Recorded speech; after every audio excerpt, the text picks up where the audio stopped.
Now let's see if it's still having issues.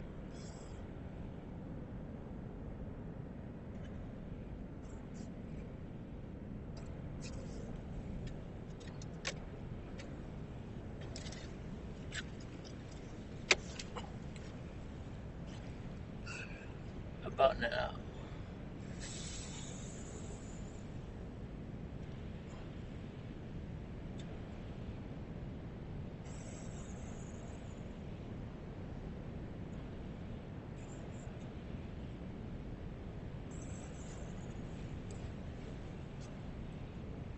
Waiting.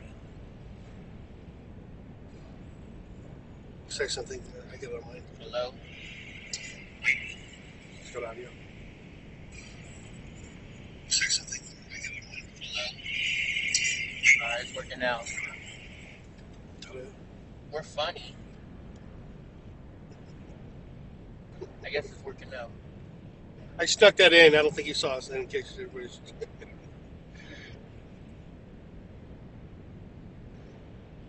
Right on. I restarted the app.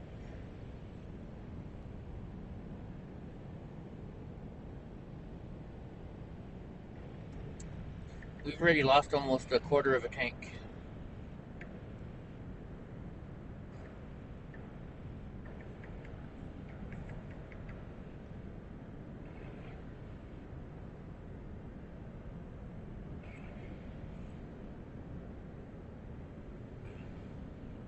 Can you hear Donnie snoring better now?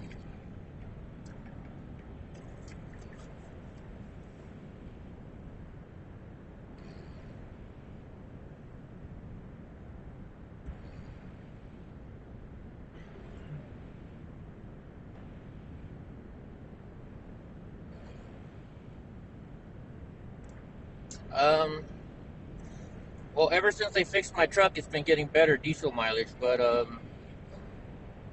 like, before I started driving 59, I'd average around 19 to 20 miles per gallon. After I started doing 59 miles per hour, driving up and down the hill to my house, I started averaging 25 miles per gallon, so. But right now, it says we're doing 25.9 miles per gallon, which is better. Oh, no, it was 26.2 when we left, I think.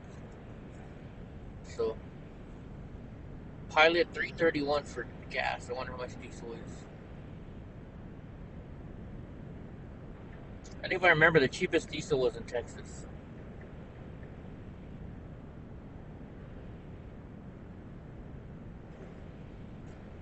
Billy the Kid Museum.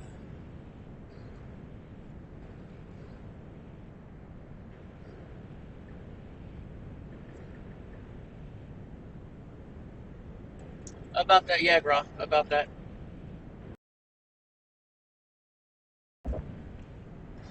But yesterday we did a whole tank and made it. We made it like 500 miles on a tank or 600 miles.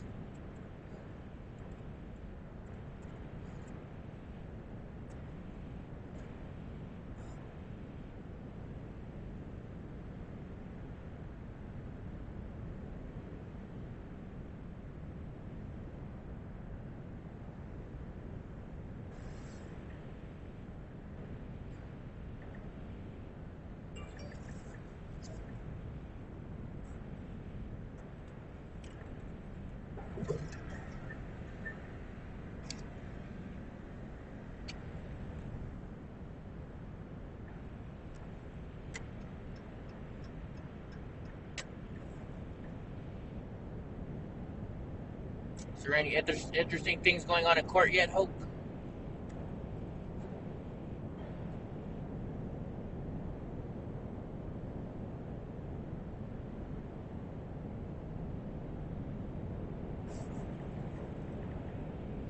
Well, that's what I could do.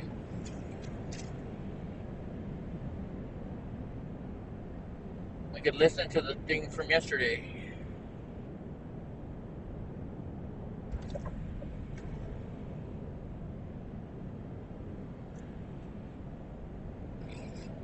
Oh, here's the recap from 4 hours ago. Day 37, Proud Boys trial. We're checking in with Roger Parloff. He is the individual there, live tweeting away, and he writes, "We're back. Today, we finished the Agent Nicole Miller testimony, and hopefully we reach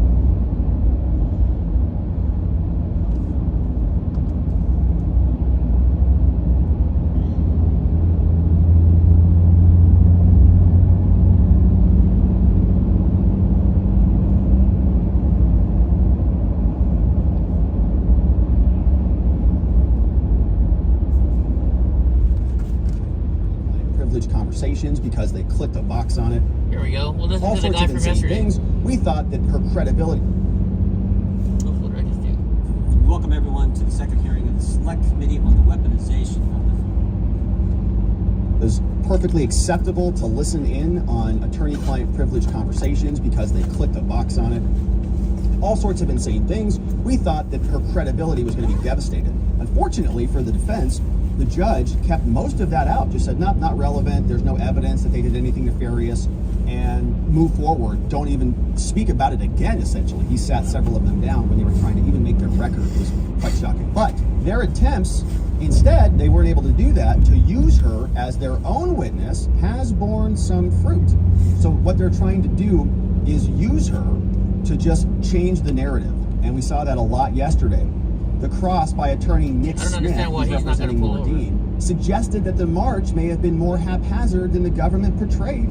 They said that the Proud Boys were just, as soon as Trump was done, they said, boom, raiding the Capitol, storming the Capitol now. But obviously that's not exactly how it went down. Instead, they said that what the government depicted was that they made a beeline from the Washington Monument to the Capitol, where they cased the joint. But Smith showed multiple videos, and that pushed back on that. It says that it shows that it was more haphazard, and Nordine is going to be the first witness coming up on Monday.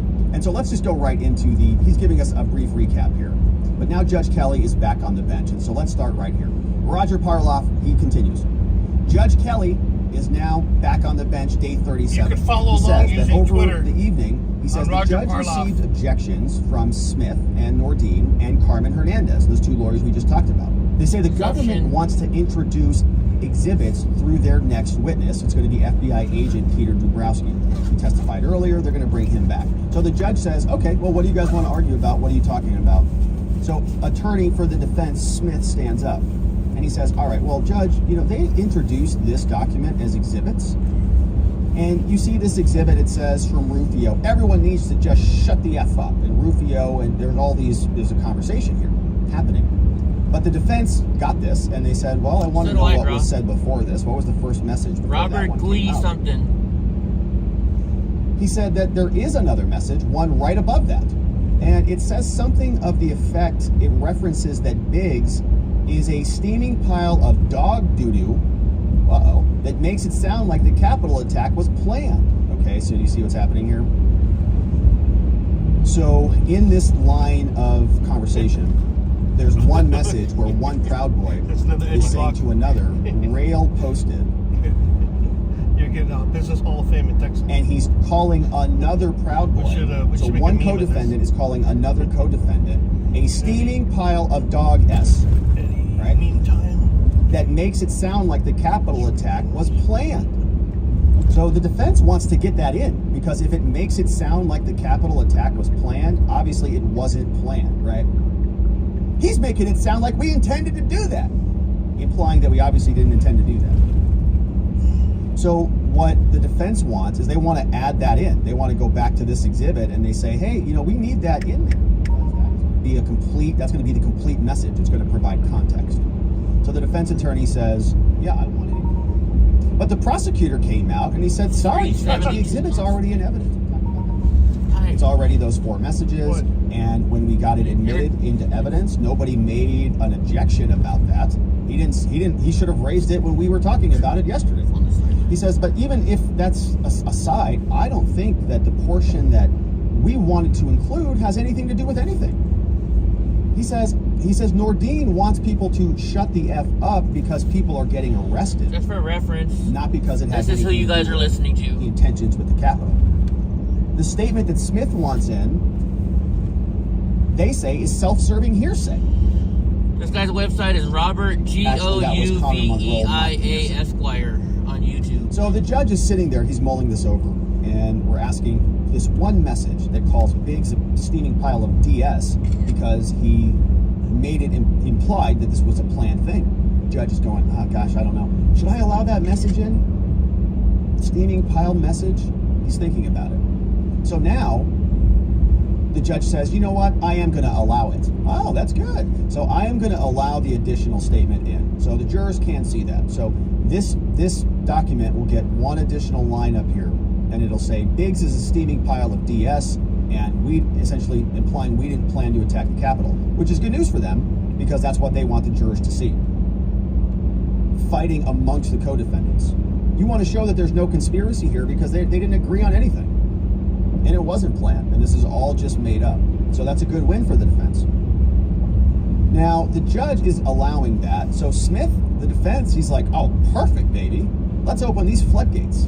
I got something in. Let's see what else I can get in. So he says, okay, Judge, well, I have another one here, right? They submitted this, but it's incomplete. He said that Nordine said something in another message, and Nordine is this individual here, just so we're keeping tabs on who is who. Ethan Nordine is one of the first co-defendants, or the first co-defendant. Apparently he said, F Trump, F him more than Biden, right? So he's mad because of something that happened there. So Smith now wants to include an earlier message from Nordine that again calls an FBI affidavit against Biggs a steaming pile of DS.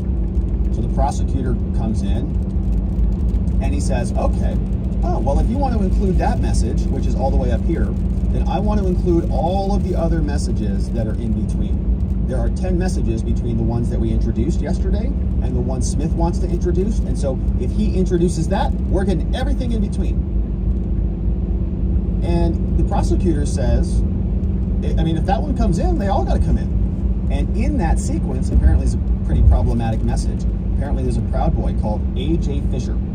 And Smith has claimed Nordine doesn't know. So that's been his strategy, right? Nordine doesn't know this guy. But there is a message about a videographer calling, in Mulroe's words, an effing C word. And we should have left him stuck in the mud, which is not a good statement. Block is in a wheelchair. Not in a wheelchair, I'm in a scooter. Different. Put a wheelchair in the mud, it's not going to be very good for the person in the wheelchair. So that's a bad message. In other words, you don't want that message going in front of the jury that you want to acquit your client. It doesn't look good. If your client's sitting there talking about sticking people in wheelchairs in the mud. So Mulroe says it shows consciousness of guilt. The prosecutor's like, yeah, we got to get this in here. He obviously knows him. He's obviously wanting him stuck in the mud. And so he says, I got to get it all in. If that one comes in, everything's coming. So Judge is sitting here going, okay, gosh, you guys are giving me a headache. He says, all right, look, I'm going to keep out the message that Smith wanted to include. Oh, is it? It's too remote from the portion the government is offering, right? So it's too far up. And that was the message about... So it's hard to keep track of what the different messages are, but you can see we're debating about what they are. So then they discuss another photo that was altered on Parler. Nordine posted it on Parler. Apparently it shows a U.S. Capitol police officer grinning as he sprays an older man with pepper spray. Objects that there's no evidence that Nordine doctored the photo or knew that it was altered. So they went over to Nordine's Parler account. He posted this here. And he doesn't want that in here. But the government says, well, we don't think it matters if Nordine altered it. Says the government hasn't been able to find the altered photo anywhere else via a Google search. And Smith says, the defense, well, if Nordine didn't manipulate it, then it's not relevant. The judge says, yeah, but he did post it, and so you can raise that on cross. All right, you guys want to know how bad my memory is? 10 times I told myself to remind myself to look at my windshield wiper because the little tab is up. Still haven't done it. Yeah, this is Robert Gouveia, but it's from today. It was from 4 hours ago. They can't prove that Nordine altered it, right? So but it's yesterday's testimony. About evidence that's going to be coming in throughout the rest of the trial. The judge says, does the government think that it has independent value to your case? That this manipulated photo has value even if he didn't manipulate it himself? It's yesterday's testimony, but yeah, they say, posted an hour ago. The fact that the top leader of this group is posting altered photos to make the police look bad means that there's a strong inference that he or one of his colleagues did the manipulation. Okay? So essentially, they're implying that these guys have a propaganda arm. They've got this meme factory, and they're generating these memes of Capitol Hill police officers spraying old men in the face, jerks, way, and they're posting that, and they're saying, yeah, he's the leader of the group. So it just shows that he's trying to rally people up. He's the top leader of the group. He's posting altered memes to rally and make the police look bad. So there's an inference that one of them manipulated it. Nordine says there's no evidence of that. It's just an image that came off the internet. So we can't say that he manipulated it or that he was, launching this propaganda effort. The judge says, well, I'm going to rule it in. That evidence can come in. So, now you've got this Parler post is in, and the defense doesn't want that at all. So Carmen Hernandez, representing Zachary Real, says, Judge, I object on this. It's totally irrelevant. What's the issue? Manipulating this photo after the fact. It has nothing to do with any of the allegations in the indictment that we just read. The judge says, well, some defendants have suggested here that the police did not do their jobs properly. I think there's some relevance. So he lets it in. That's funny, Pink. Saying that they, I guess, it's amazing. I guess allowing the government the opportunity to it's just a meme, essentially. It's just a meme, and they're turning it into this motive of criminality and conspiracy. It's pretty amazing. Now, here's another one.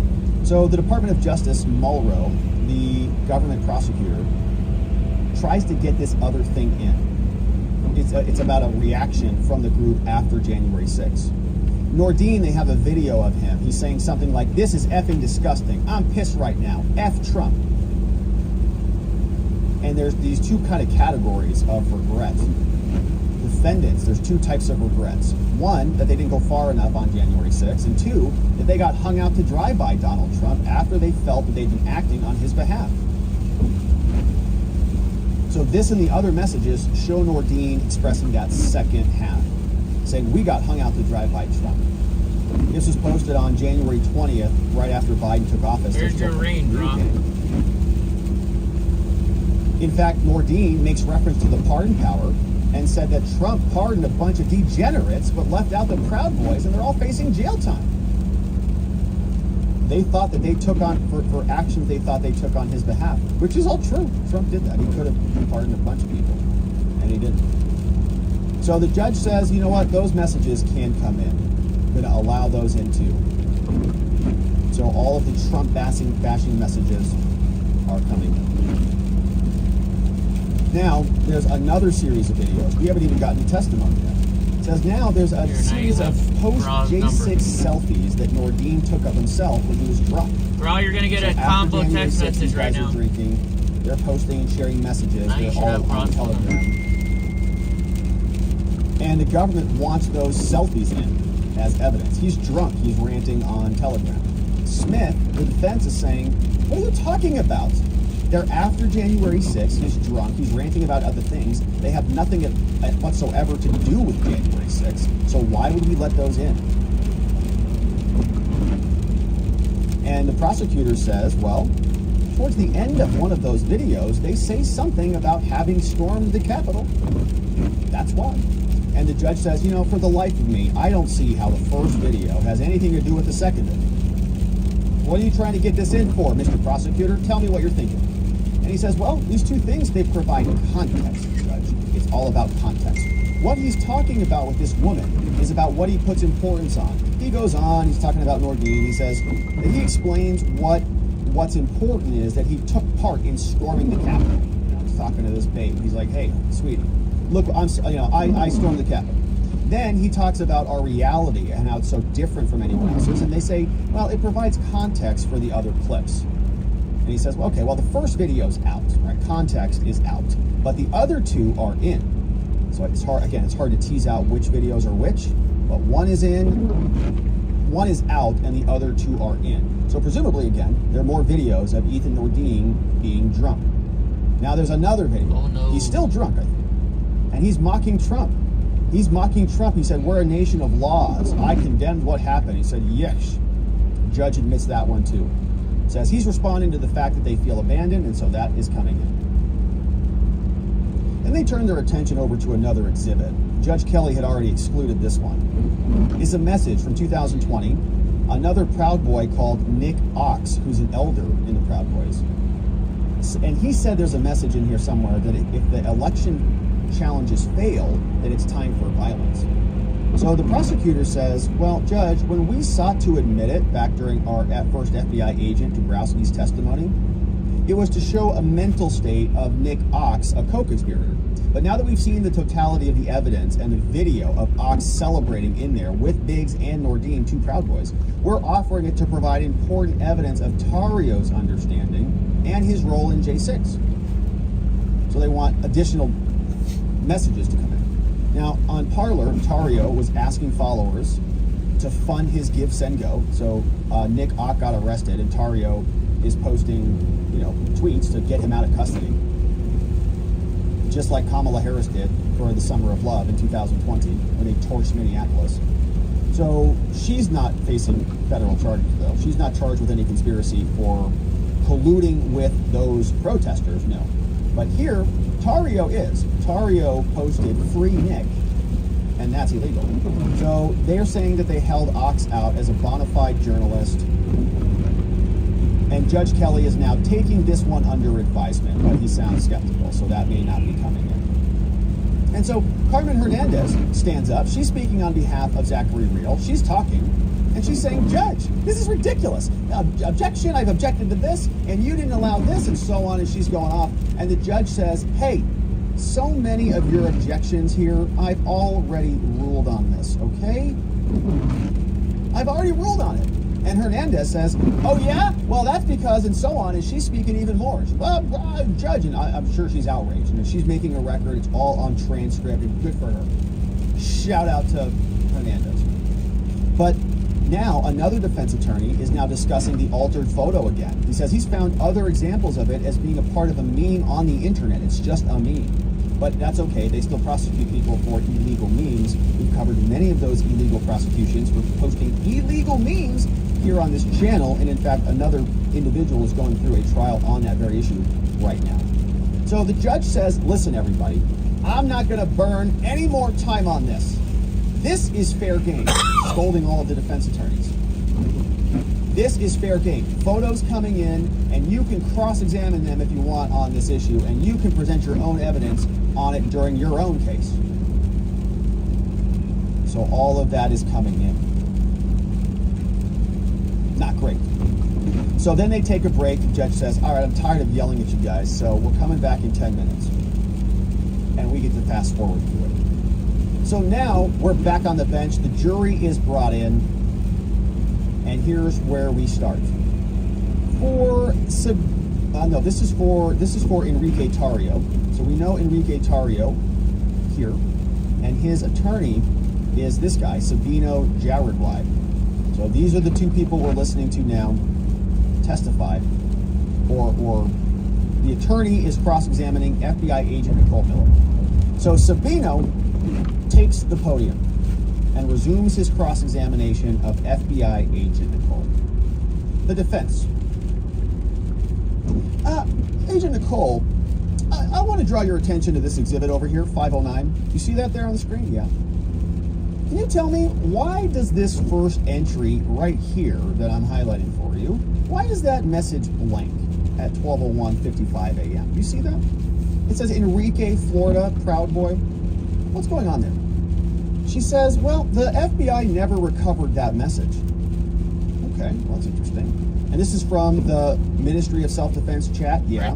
So do you know if he's actually in this MOSD chat? Is he even in there? I mean, did you get any messages from him? And she says, well, yeah, there is an entry from later. It's around 8 a.m. where Tario seems like he's participating. But you have no idea why those messages, like I just showed you, why those are blank, right? That's correct. Okay, Agent Nicole. And I don't think this truck is ever going to pass. The phone of a Proud Boy from Hawaii called Nick Ox. It says the FBI did, yeah.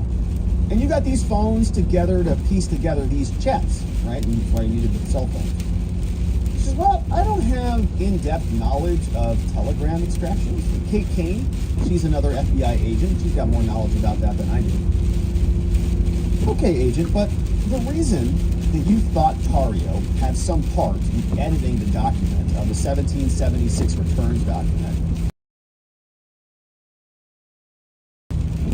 she says it was a variety of things. Google was one of them. But you weren't sure when he conducted the Google search? I'm going to show you this document here. Maybe this will help refresh your recollection. Can you tell me what you're looking at here? No, this is Show the same date and time. He says, I looked at it in Cellbrite. Okay, well, this is very similar to that, or whatever he's showing her, I don't know. He says, in that report, there was one search for Winter Palace on 1/1, wasn't there? And Winter Palace was a term referenced in the document, the 1776 document. She says, yes. That was passed out. This is gonna be And going on for 5 minutes now. Asks another question. Were there people screaming 1776 at the Capitol on January 6th? She says, yeah. For other. This was around that time? She says, no, not to my knowledge. All right, well, I want to turn your attention and go back to another area. I want to know, Agent Nicole, have you ever used gun charges to pressure people to cooperate? Like Bertino, another Proud Boy. Before you interviewed Bertino, you had access to both Tario's and Real's phone. He says, I had access to Zach's phone, and I had brief access to Enrique Tario's phone. How many times did you meet with Bertino? And remember, Bertino is one of the Proud Boys that was termed by... He said Enrique Tario's a liar. He did this thing that you didn't think he did. And Bertino said, wow, you're kidding me. I thought I was what? I thought these were my bros. And they said no. And they also said, by the way, we've got gun charges that we can file against you. You better help us. And he said, okay, well, I guess I've been betrayed. It turns out he wasn't really betrayed because they lied about Enrique Tario's involvement in the document. So how many times did you meet with Bertino before you guys turned him? 3 or 4? And you hope that once you conducted a search of the home, that you get him to cooperate, right? Because apparently he's got maybe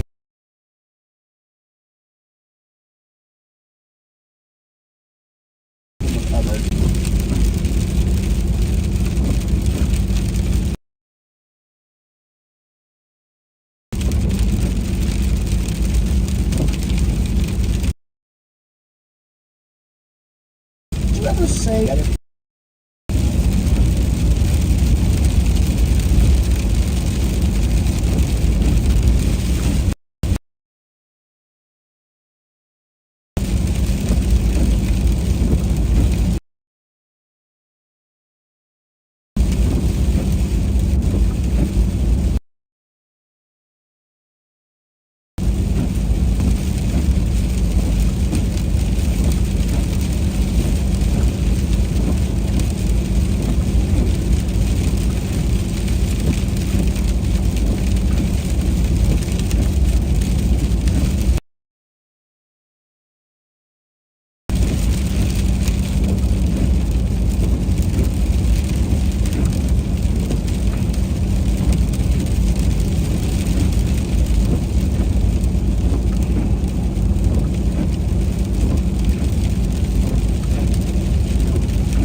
time. Make younger friends. My bad. Everybody, welcome to another episode of Albuquerque Line Years.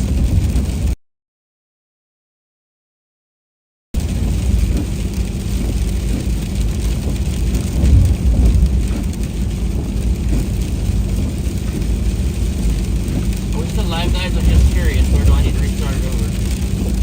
We're in bad service area.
this afternoon. Thank you for telling us, Evan.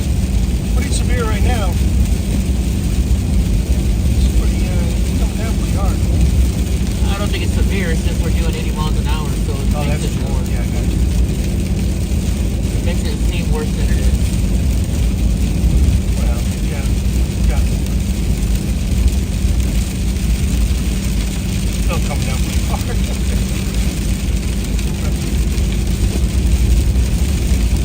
You get this hard? We don't get this hard.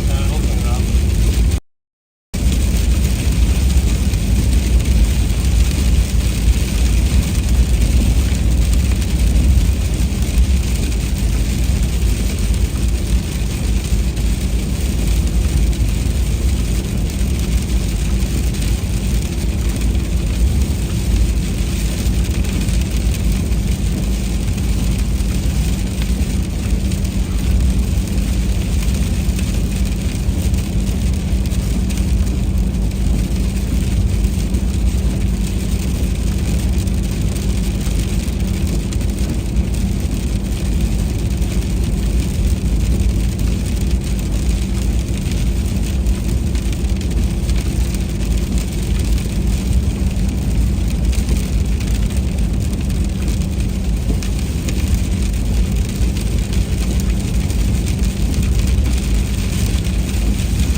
Did you ever say that?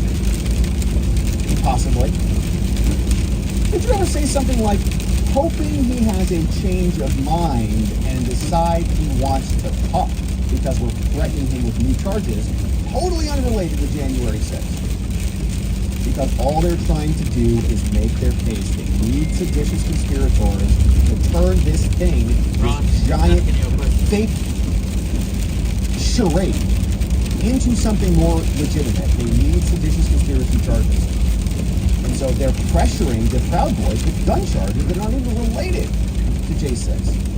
And they've got their messages saying, you hope he changes your mind now that you're about to prosecute him, right? You said something like, sounds good, fingers crossed, want to get this guy so badly. Isn't that what you were saying, Agent Nicole Miller from the FBI? People are weird, man. This is what they're texting back and forth. So, another. And for Tino, when you sat down with him and you stole his phone from him, was that helpful too? Yes, it was. It sure was. Now, did you ever say something like, we weren't pushing hard last time, but next time we have so much to use? Objection sustained. Couldn't get into that. Don't know why. Now, did you try to get a third shot at interviewing? I don't know what you mean by that. Third shot? What do you mean?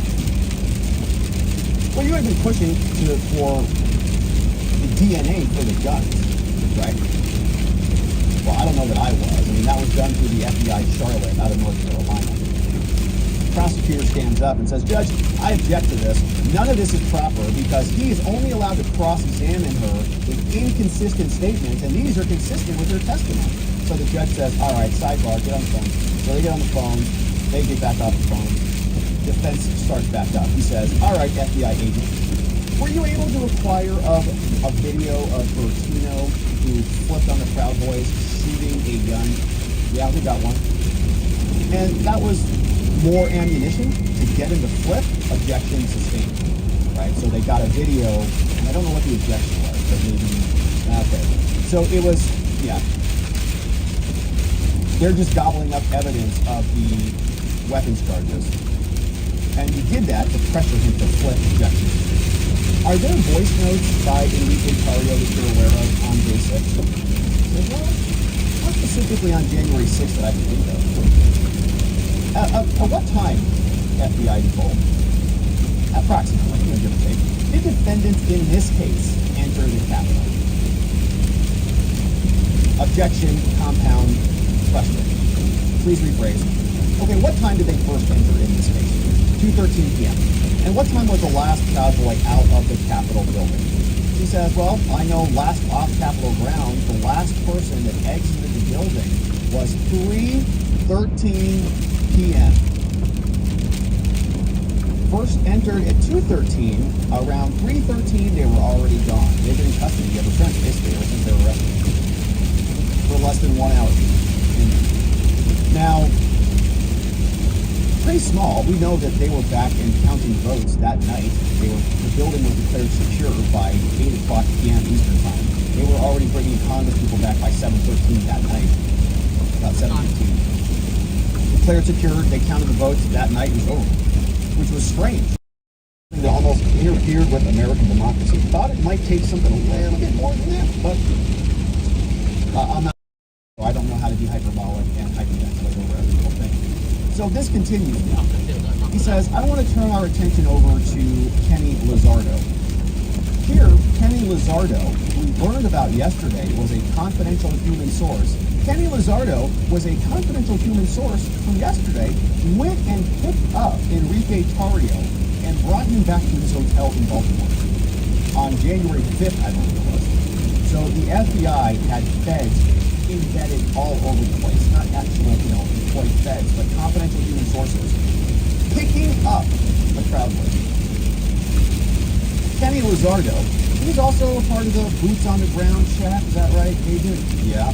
He's also part of the MOSD, the Ops chat, yeah. He's also part of the Noble MOSD vetting chat, yeah. He's also a part of the Street Sweepers chat, yeah. And he had personal text with Tarrio, yeah. And you had conversations with Lizardo personally, yes. And he was in rallies in November and December, and that entire time he was providing info to the FBI, yeah. 441. And he wasn't able to give you any evidence whatsoever against Enrique, my client, was he? You get diesel, I don't want to, it's 441. But FBI. We're out of diesel already, because... Parlor and telephone. We're getting there faster, though. This was a vast investigation involving multiple people. You see that same talking point. 435 there, how much? All of the DOJ. A penny and go to the right. And they say, insurrection. So she goes through that big. You want me to put money in? So, hey, all right, enough of that. Lizardo, he picked up Tarrio from jail on January 5th. Is that right? So one of your confidential human sources went to Enrique Tarrio from jail on January 5th. Is that right? Yes. And drove around with him all day, right? Yes. And Tarrio conducted multiple interviews on January 5th with the media, didn't he? Yes. Any interviews from Tarrio on January 6th? Possibly, but I can't think of any. Well, how about Nick Kested interviewed Tarrio on J6? Do you remember that? She says, well, I think it was that evening. That's the journalist part. Guys, can you please move so I can pull up a little bit? So I can put in diesel on my truck? Who's next? I guess so they're not going to move, are they? Over to Pizzola's lawyer.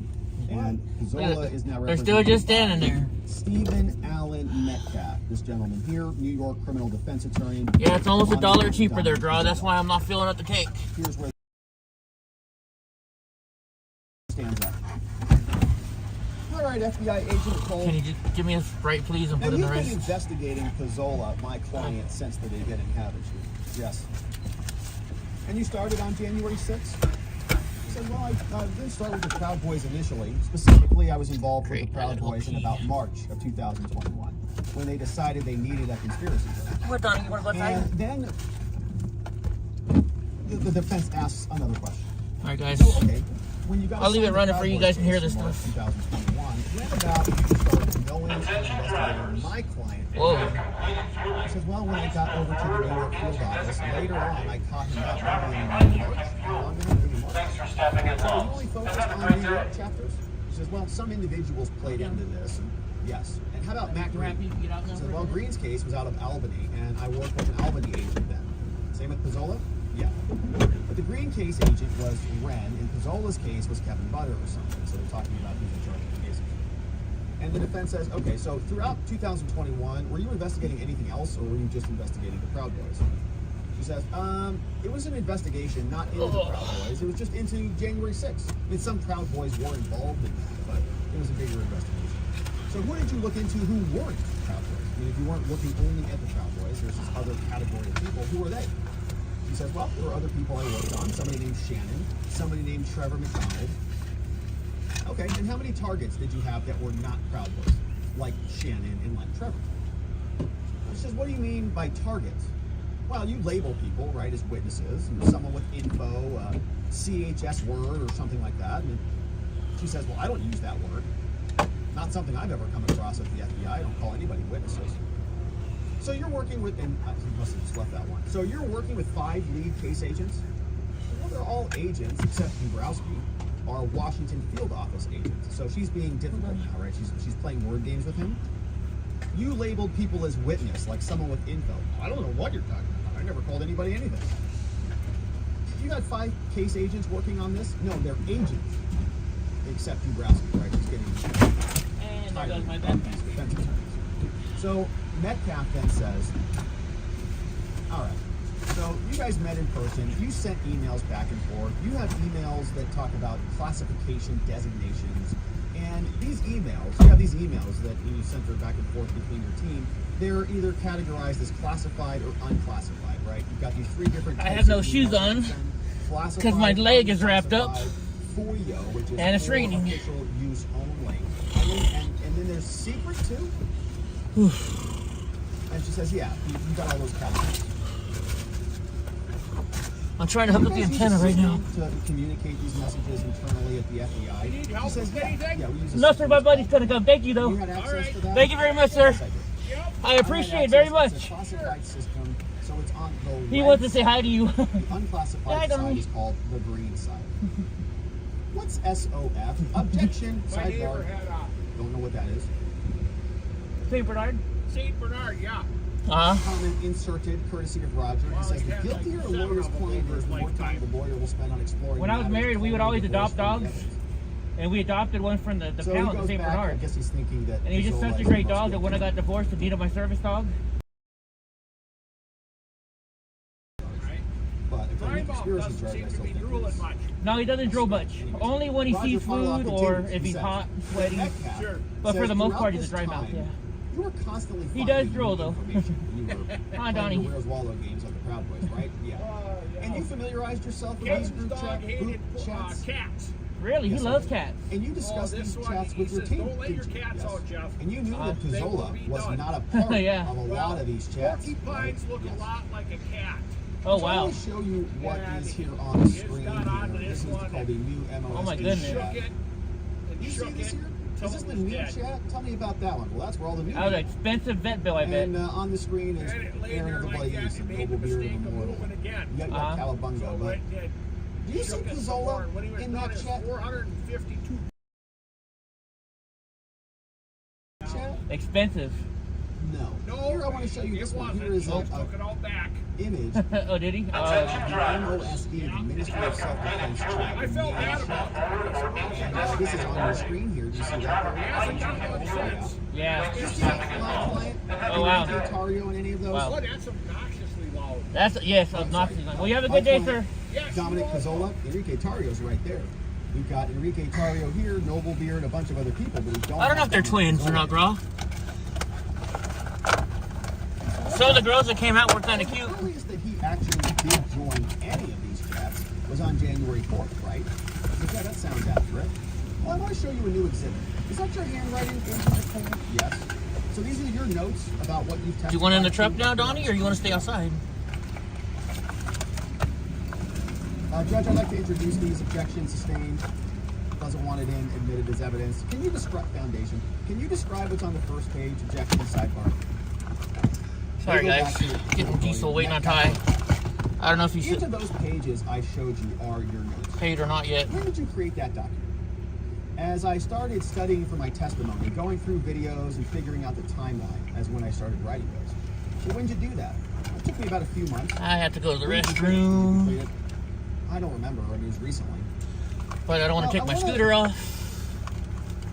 I'll just go on the side of the road, I think, guys. Talk about what's noted at 12:57. Must be Who knows?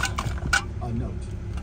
That's the first time that you refer to Pizzola specifically. Objection sustained.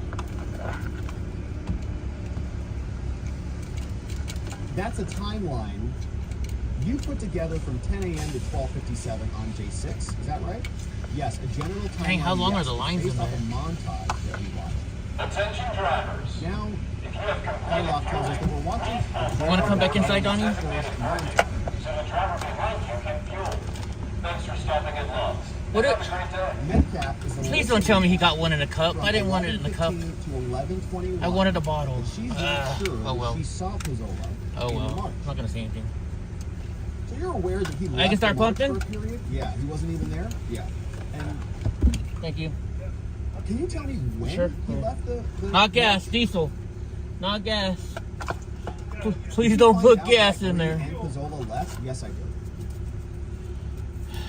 So the defense is now asking, when's the next time that we're going to see Pizzola in this montage? Is it shortly after 12:57? Agent Nicole says, yeah, it might have been present when the Proud Boys moved from the food truck back. One in the over truck? to Okay, East Donnie, hold on. Street. Let me move. Let me move. Metcalf is showing more and more clips, right? Come on, He's handsome. playing the video. And he's doing the same thing that we saw a lot of yesterday. Is my client here? He's not here either? That goes on that's top. weird. On top. Okay, is he here? It goes on the diesel. Oh, Yeah. he's not there either. What's interesting? Let's Doesn't let it have play to, I for just- Do we have a funnel for the 5 death if you need it? Why Or don't does you it tell show me when you It, see it my has the client? fun. It comes with the funnel. And he's still not Do you there. need He's it let yet? go. I don't need to get it all. So now No. we're showing a government video Not of yet. the street in front of the Capitol, 11:54 to 11:55. A Proud Boys march group goes by.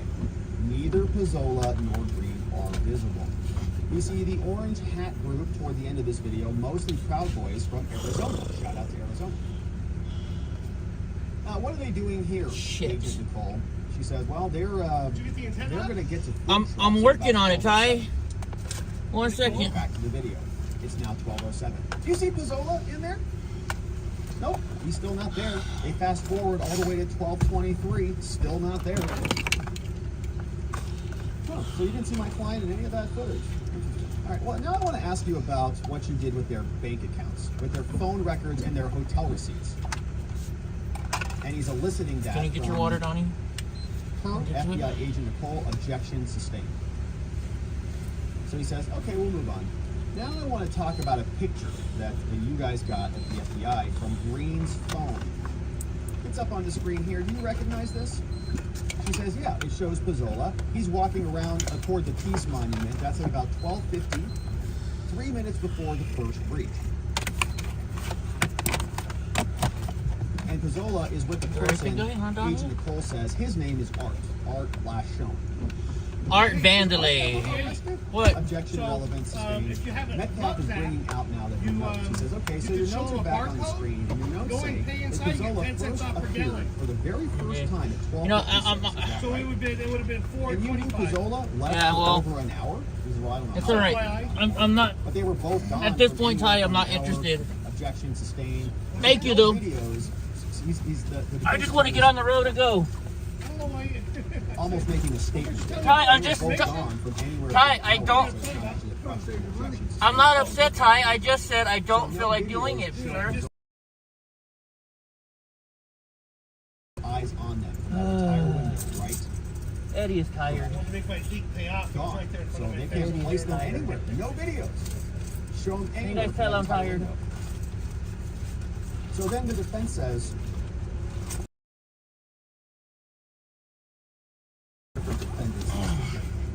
How long was Pizzola in the building? Oh my God! What? That's all. He enters. What at is this, club 2:13, soda? Leaves at 2:36 p.m. They put the video on the screen. It's club soda. They don't have any syrup then. When he's in there for those 20 minutes. Fuck. It's a Sprite logo. I understand. 24 You want me minutes. to return it? I mean, if you There's there's no Sprite in there. It's, And Metcalf turns to the FBI agent and he says, Pizzola's looking like a little lost puppy here, isn't he? I think a lot of stuff. I think a lot of stuff is gonna go wrong today. I just have a weird feeling about today. I don't know why. I don't know why. What am I doing here? Puppy? And so the courtroom doesn't know what to do. So then he says, he's not talking to anybody, right? He's just standing there. Kind of looks like he's lost a little bit. He said, well, potentially. I mean, he could have been, but he did speak with this guy. He says, but he doesn't really seem like he has a purpose, does he? So then they put another video up there. Metcalf, again, is calling Pizzola a lost puppy dog. Okay, how about this one? Doesn't he look like a lost puppy dog here to you? You see here in this video, what's he doing here?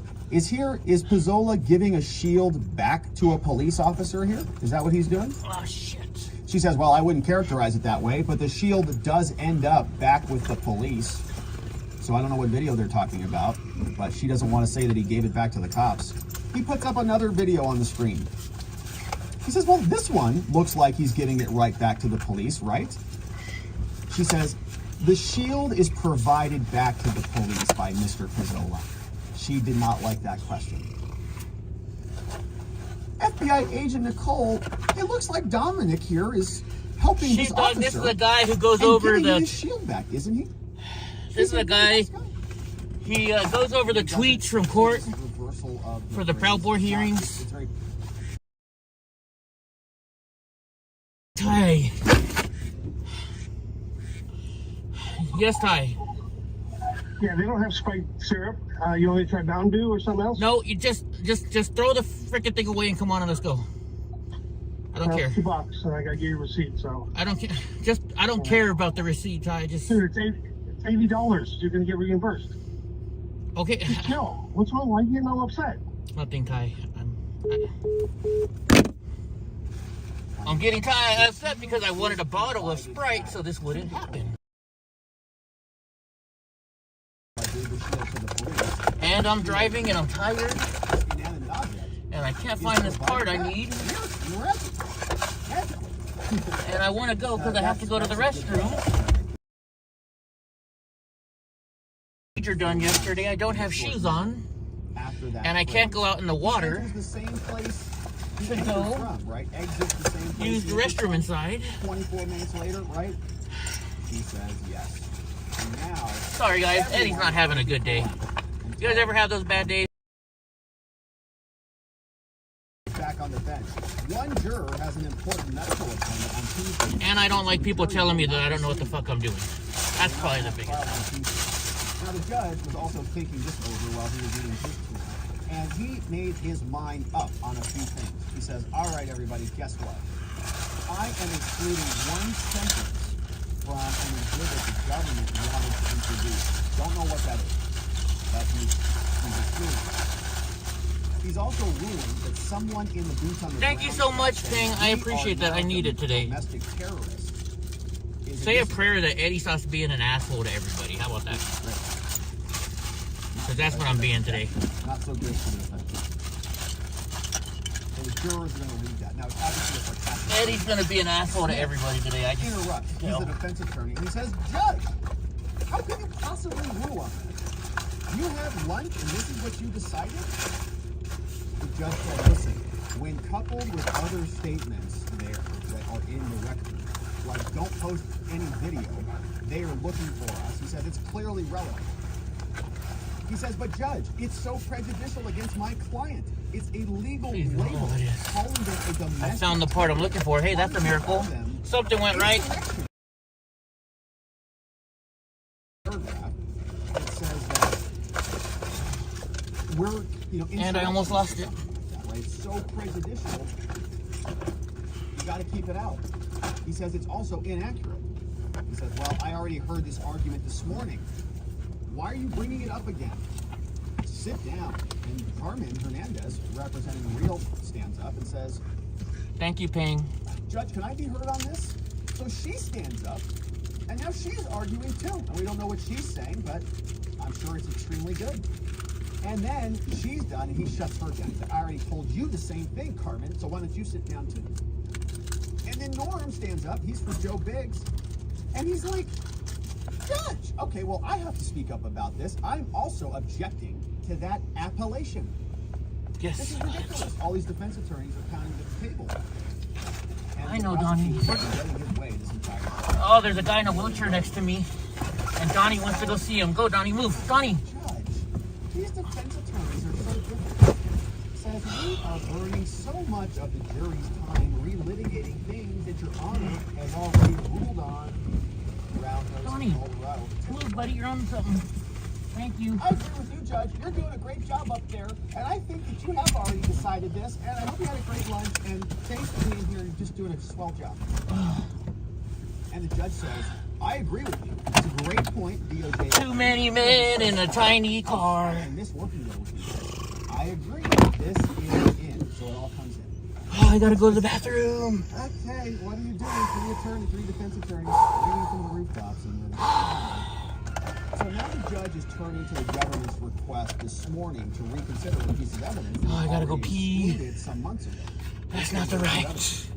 But he's sticking to his earlier ruling. Oh, I gotta go This is related to pee. that Nick Ox exhibit this morning.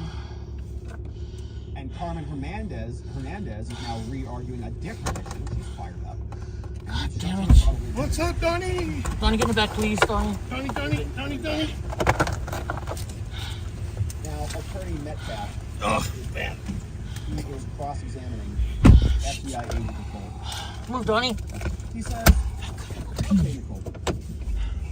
Now, my client, Pozola, you left the march somewhere around 11:15 to 12:50. And there's this video on the screen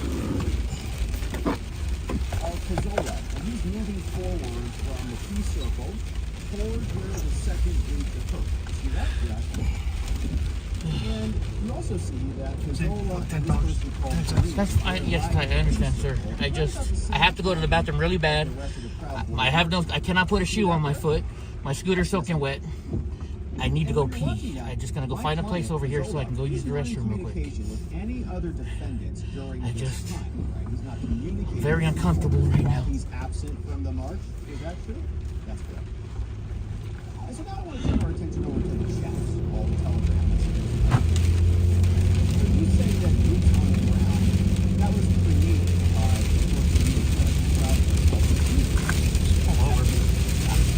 Ty, please, sir.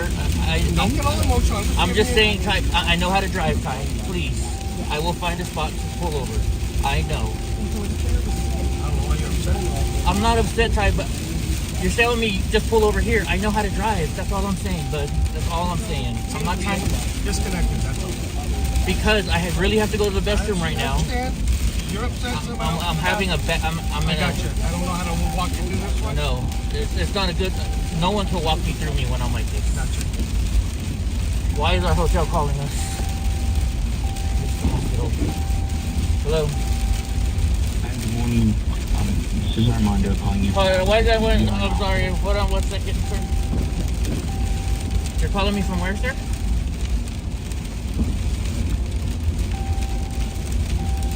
Oh, yes, sir. This is Mr. Block.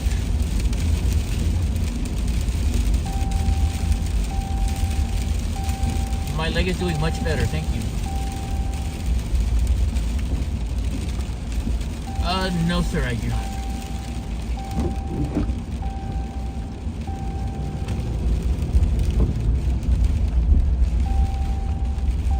Yes, sir, I will. Thank you, sir. All right. You too. Bye. I'm trying to find where I'm not on a person's personal property.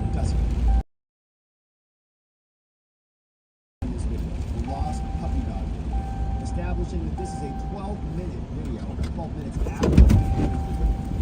And so head here to the same spot, right back where you entered. That moment is not good. So your investigations don't ever show Donahoe directly speaking with my client. He's doesn't. Now the defense attorneys are back at the table. Lauren Pattis whispers into Metcalf's ear. Metcalf surfaces people on the screen. You see these people up here, Agent Nicole? Do you have any reason to believe that Pozola, my client, knows any of them? He says, well, some of these people are in the Proud Boys marching. And so, my client, Pozola, did signal to any other people in the picture to come into the building. Hey, Donnie, get in the back, please. I gotta get my wipes. No. I want to show you some other footage. This is some CCTV footage. About 30 minutes ago. And I thought, we've got Leon, we've got Phoenix, we've got Dick. Pozola has already left by this point. And so my client wasn't communicating with any of the people in this video. More footage. Here we see this. 1 second, guys. I just gotta connect something. You want one of these? You want to wait? Yes, sir, I do. These are in the Ohio plot corridor. Please. Thank you. And do you see my client? What's he doing? Yeah, Pizzola. He's talking on. I had a whole package of wet wipes in front. I don't know what Any to do. indication of Pizzola talking to Enrique Chario? Any evidence that any defendants communicated on radio? No. Not me, personally. Some gauze. Oh. Okay, now I want to go back to 1257. This moment where Pizzola runs past Zachary Real. Is it possible that they never even spoke to each other? This is a charged one? Yes, they're both charged.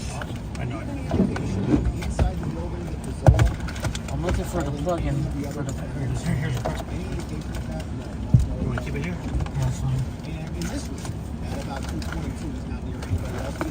I'm trying to plug in this extension cable. So I did the white. No. He's still not. I'm fine now. I use that one. And he gives the shield back.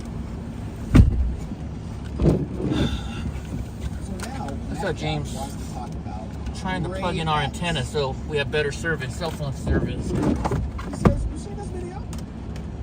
Who's that person? That's Ray Epps. And who's that person?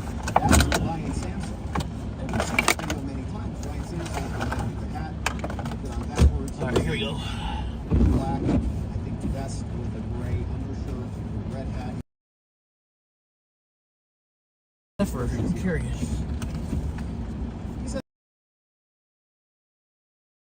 turns around and reaches the barricade. See that?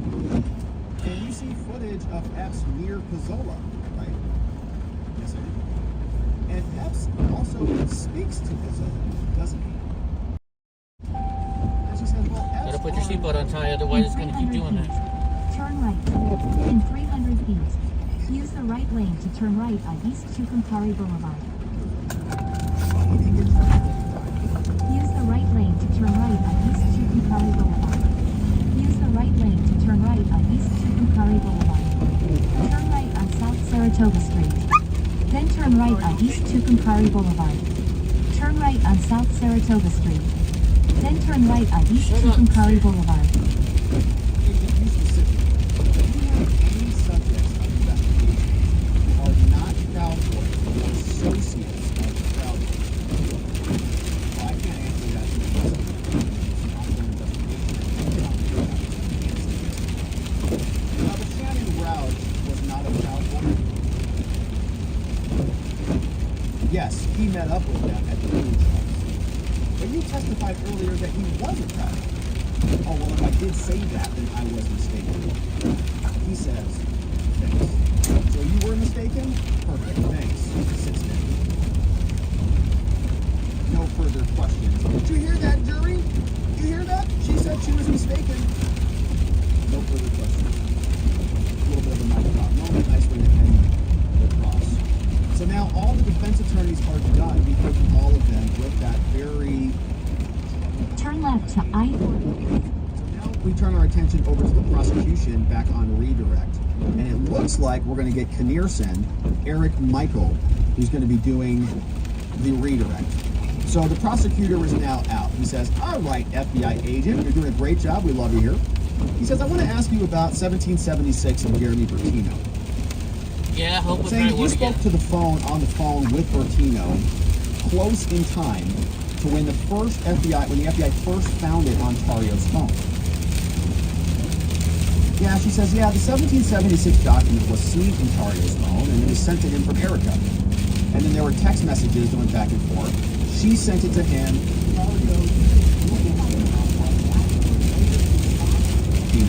On day 6 mentioning Winter Palace.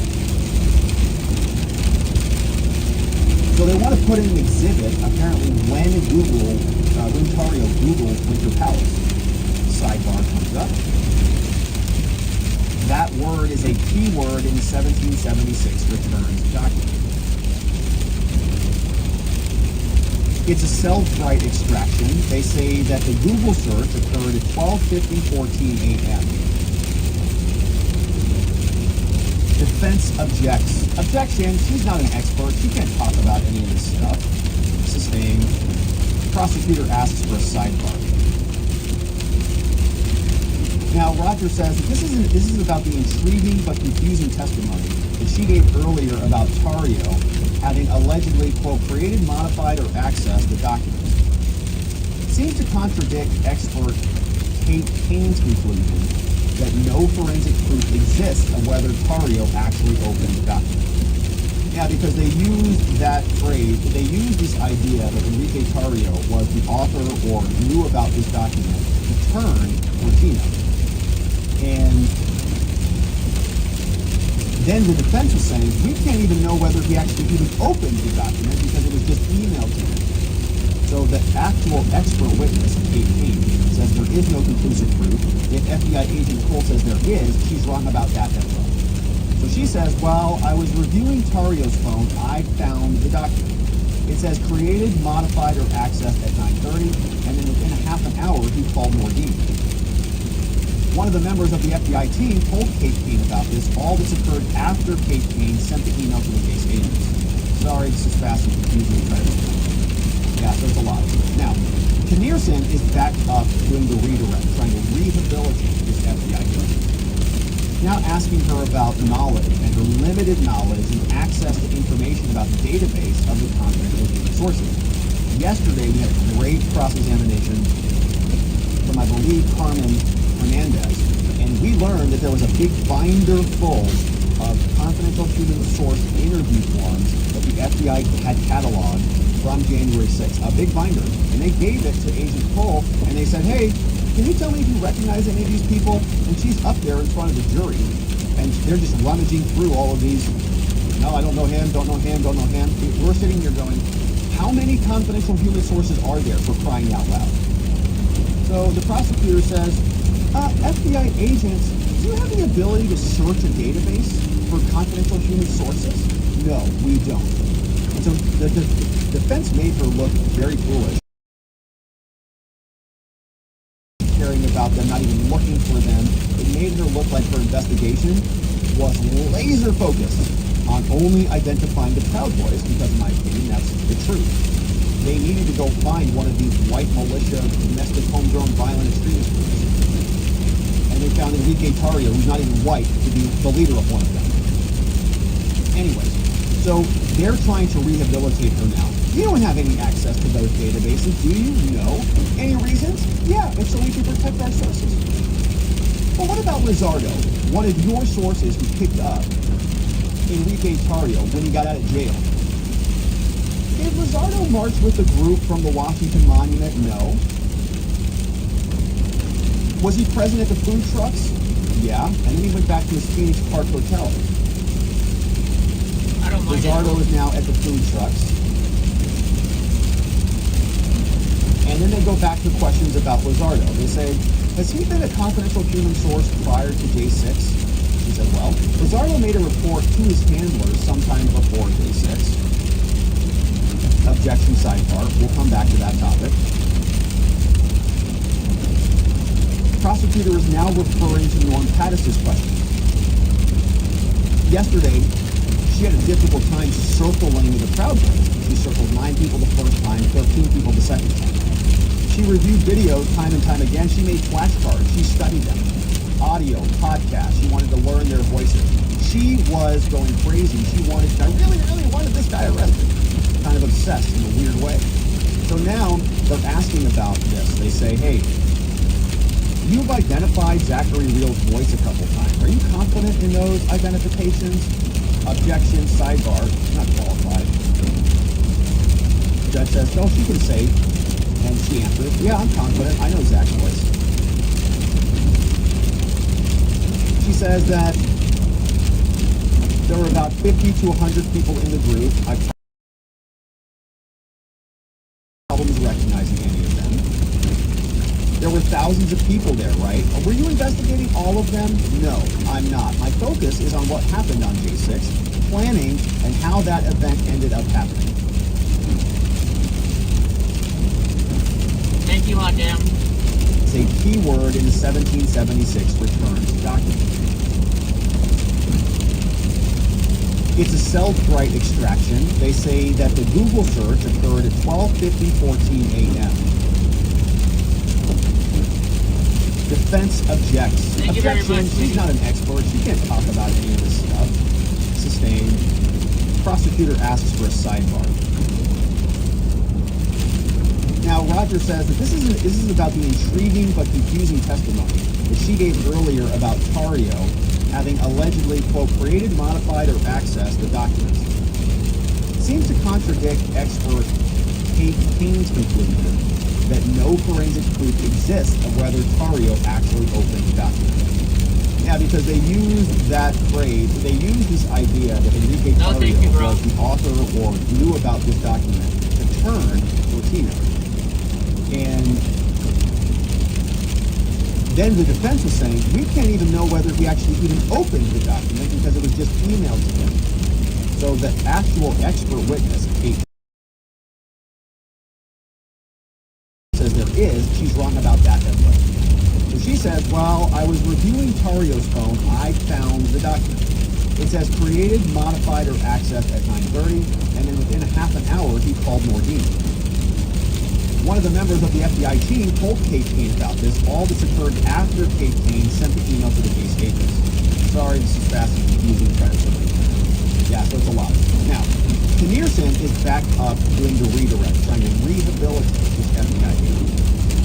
Now asking her about knowledge and her limited knowledge and access to information about the database of the confidential human sources. Yes, binder full of confidential human source interview forms that the FBI had cataloged from January 6th. A big binder. And they gave it to Agent Cole, and they said, hey, can you tell me if you recognize any of these people? And she's up there in front of the jury, and they're just rummaging through all of these. No, I don't know him, don't know him, don't know him. We're sitting here going, how many confidential human sources are there for crying out loud? So the prosecutor says, FBI agents, do you have the ability to search a database for confidential human sources? No, we don't. So the defense made her look very foolish for not knowing anything about confidential human sources, not even caring about them, not even looking for them. It made her look like her investigation was laser focused on only identifying the Proud Boys, because in my opinion, that's the truth. They needed to go find one of these white militia, domestic, homegrown, violent extremist groups. And they found Enrique Tario, who's not even white, to be the leader of one of them. Anyways, so they're trying to rehabilitate her now. You don't have any access to those databases, do you? No. What about Lizardo, one of your sources who picked up Enrique Tario when he got out of jail? Did Lizardo march with the group from the Washington Monument? I don't know, Ty. I don't know. Was he present at the food trucks? Yeah, and then he went back to his Phoenix Park hotel. Lizardo is now at the food trucks. I heard this exact same thing. Okay, I don't know, Ty. And then they go back to questions about Lizardo. They say, has he been a confidential human source prior to day 6? He said, well, Lizardo made a review of their voices. She was going crazy. She wanted in a weird way. So now they're asking about this. They say, voice a couple times. Are you confident in those identifications? Objection, sidebar. Not all. Investigated Muriel Bowser and asked her why they rejected National Guard. I wonder if there was any conversation with Capitol Hill Chief of Police Stephen Sun when he requested support. Why was he rejected? Wonder if any of that happened or not. They just wanted to go single out one particular group, 2 in this case, the Oak Troopers and the Proud Boys, who had done that. So now the prosecutor says, all right, this video here. There's a female voice in the background. It says, take the Capitol. You hear that? And then there's a male voice that says, Ethan, let's effing do it. And then another woman says, take the Capitol. Do you hear that? Yes, I do. And here's another exhibit. This is from the Ulysses S. Grant Memorial on the Capitol ground. Objection, that's not the Grant Memorial, overruled. Can you see who's in this clip, Agent Miller? Yeah, that's Dominic Pizzola. And it looks like they're talking about the breach. What's happening right here? You see Ryan Sansel putting his hand on Ray Epps. Topples the bike rack. Put the video on the screen. Sansel shaking the bike rack before Epps takes the taking down that video. We've watched it many times. I think they're actually after it. You know, I don't think that whatever Ray F said to him started that, but he was certainly there, and I don't know what was said. We would love to know. But I think that sequence is right. So they're just talking about the sequence of this. But again, Ray Epps was not charged with any crimes. We're listening to some guy that goes over what happened in court the day before. Many worse things than many other people who were charged. So they say, now seeing another angle, another video from the government's montage. Can you circle the members of the marching group here? She's circling them. Objection overruled. You can keep circling, no problem. Prosecutor says, now I want to go back to Biggs. There was a megaphone that he had shortly before the breach. Can you circle all these Proud Boys up there? She's circling away. What's a toe choker? Judge says, all right, everybody, now's a good time for our afternoon break. We're going to pause right there. Everybody take a break. Defense attorneys, hang tight. So they are still back in the courtroom. And Smith, one of the defense attorneys, he says, all right, Judge, listen. You know, on redirect right now, this prosecutor has elicited new info. The redirect is outside of the scope of the original direct exam. She's access out on cross-examination. It's not new. All is within the scope of the cross that he elicited, and they had the information from the start. Judge says, should the government call her in their own case? The prosecutor says, well, maybe we can elicit the exact time that elapsed between the document and calling Nordine. And Jaraguay says, we've been ambushed, Judge. They just put this person on the stand, and she just started dropping this. We've been ambushed. The judge says, all right, you guys better talk this out. And the prosecutor says, Judge, why don't you check the transcript? You should check the transcript, and you should really see what a witness really said. We think she may have said within an hour and a half, not a minute later. So they're having a debate about what this witness said. And how did he record this? She said Tario called 1 minute after he allegedly accessed the documents, okay? So our boy, Roger, he says that she said 1 minute. They're saying that she may have said an hour and a half, not a minute later. So the judge said, to see it was sandbagging when the government didn't even elicit on direct, it came out on cross. He said he actually objected when the defendant tried to go down this route. This is not an ambush. So the judge says, all right, well, I got to give the court reporter a break and put a pause on her. Carmen Hernandez says, Judge, Your Honor, I've had my hand up this whole time. Oh my gosh. So Carmen is sitting there like this. Judge, hey, over here. Hey, unconstitutional. I've had my hand up this whole time. And the judge says, you've been heard many, many times, Carmen. You're not getting called on. Breaking for 10 minutes. She's like, oh, don't you hate that? I know the answer. And they don't call on you. So while on break, he says, here's what happened. At some point, the FBI forensic expert, Kate Kane, emailed the lead FBI agent, Cody Miller, to write what she saw. She says no forensic proof about Tario at all. And even though there was circumstantial evidence that he did look at it,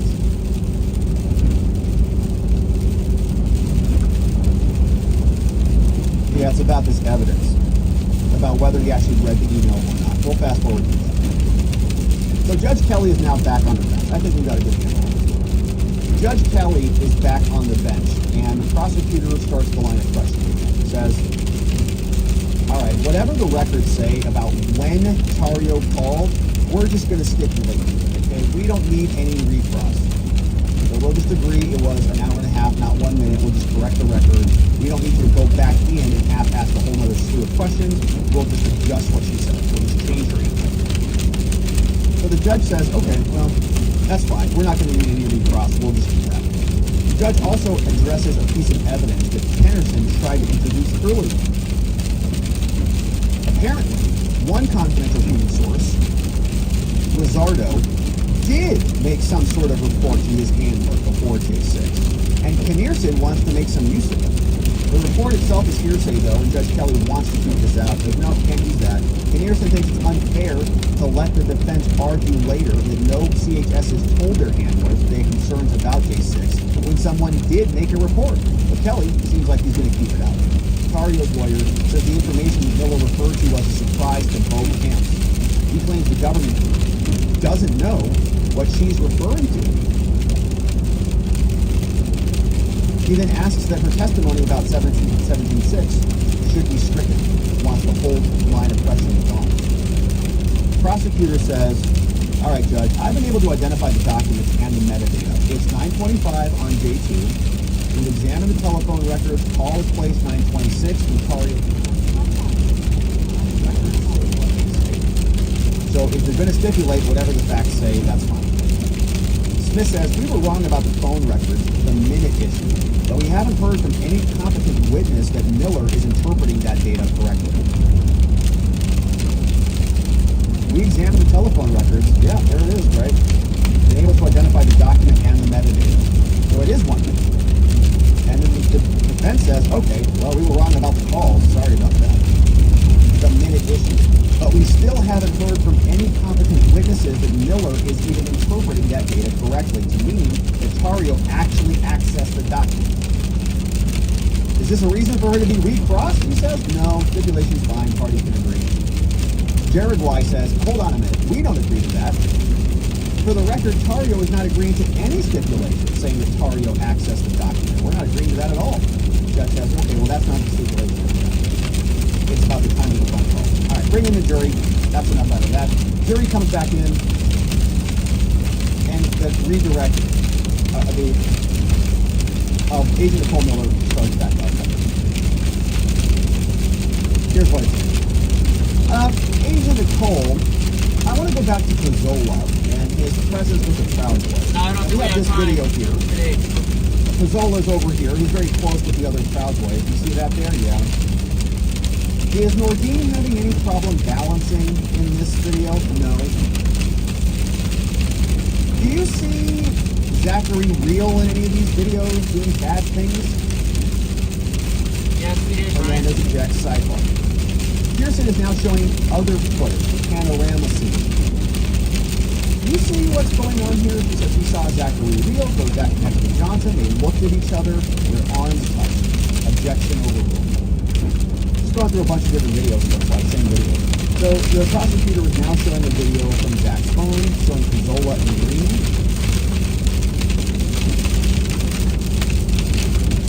Carmen Hernandez was trying to make the argument that they were not close to one another. So the defense is just the prosecution is showing videos that they're all close to each other. Here's another video doing the same thing. Prosecutor says, hey, is Pizzola in possession of a shield at this point? In this frame here? Pizzola in possession? Yes. Did he offer it to the police at this point? No, he did not. That was later. Go back to another video. Angry Pizzola shows Pizzola angry after returning the shield. He turned around and blew smoke in the direction of the officer. More video. Addressing whether Nordine stole a flag. Another video. The woman is near Nordine as he steals the flag. Now the prosecutor is trying to show a Telegram chat. Objection, sidebar. Prosecutor gets it in. Here, there's a chat where Pizzola is present in the chat. Remember, they're trying to say each one of these defendants is not like the other. Each one of these defendants just doesn't belong to them. And we're trying to pull them out. And the government's trying to do the opposite. They're saying, oh, look, Pizzola is here. Here he is. He's talking with all these people. This one is showing Tario being invited to this new chat. They're talking about planning a trip. Here's another parlor post showing that they're regrouping and that they're all in these chats again. Objection was sustained. We have further discussion about Tario. Agent Nicole, did Enrique Tario have contacts? Yeah, other people on the ground. we were looking at the chat to see who these people were. On January 6th, there were 10 messages that were sent. The content was recovered from one of them, except one which just said this. They're looking at different chats recovered from the phone. Brian, I'm not going to stop to get a big lunch, buddy. Up to a skull and bones chat, which did include Nordine and us. This one says, make no mistake, we did this. That's where the prosecutor left it, and a good way to leave it. Here, this message, you see Enrique Tarrio, looks like Ethan Nordine, 9 other people, skull and bones. Hey, Noble Lead, I thought you should have brushed the police line on the 12th. This could have made... Okay, this is so much better. Are we a militia yet, says somebody? Yep, make no mistake. Now, the government is saying, I guess that is Ethan's... That's his microphone. And he finishes. The judge says, all right, everybody, thanks for being here. Okay, jurors, you're excused for the day. Attorneys, we're not done with you yet, so why don't you stick around? So they leave, and the judge says, all right, thanks, jurors. Now the judge then, he says, all right, we're done here. I want Agent Miller to stay available for the case in case the defense wants to call you. But ladies and gentlemen, we're done for the day. We're recessed until 9 a.m. tomorrow. Hope to see you then. And by then, hope to have the screen back in the media room that shows the exhibits. And that, my friend, is the end of the live tweet thread, courtesy of our friend Roger Parloff. And we're extremely grateful to Roger Parloff for these live threads. So make sure you're going and support him over there on Twitter to follow him there, or checking out Lawfare, the Lawfare blog from our friend.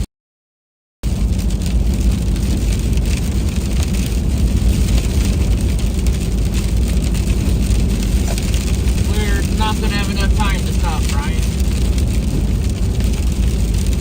An hour is too much time. I gotta get to Ross house in order to get some medicine. So I can't sit and stop for a ticket.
did Sheepdog go? I think Sheepdog's working. That's probably where Sheepdog went.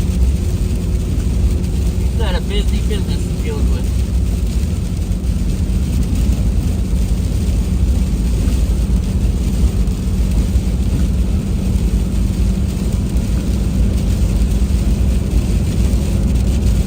Hey, bud. Oh, Johnny, it's too bluffing so you can't lay next to Dad. You're okay.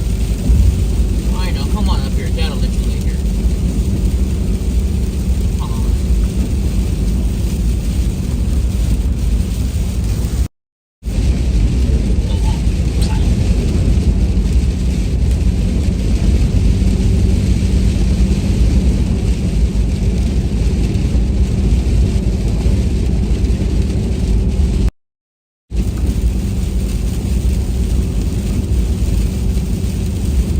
No, I'm not going to get to Missouri tonight. I'm going to Oklahoma today. No Missouri tonight.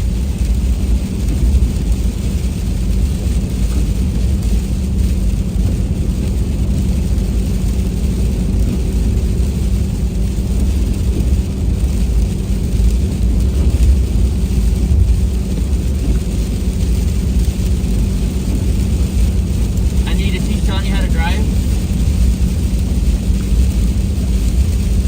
Might do a better job than me.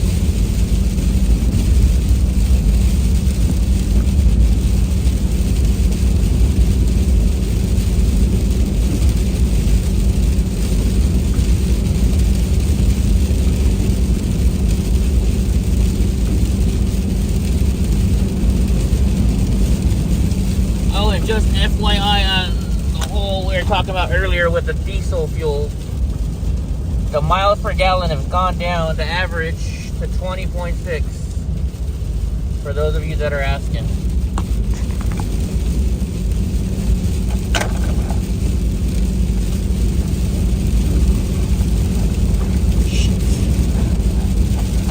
Battery.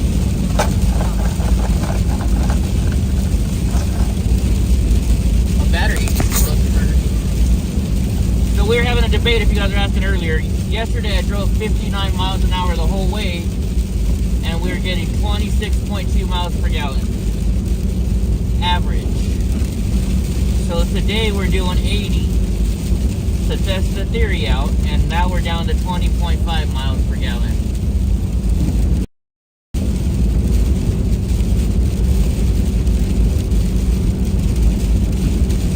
Well, if you saw it on the internet, it must be true.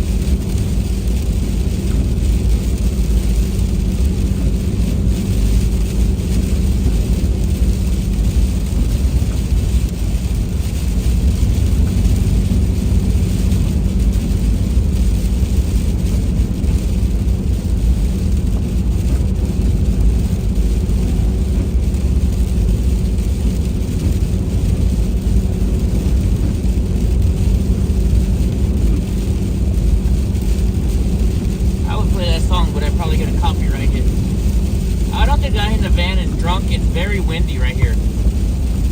I think it's just full of wind. What the fuck is going on here?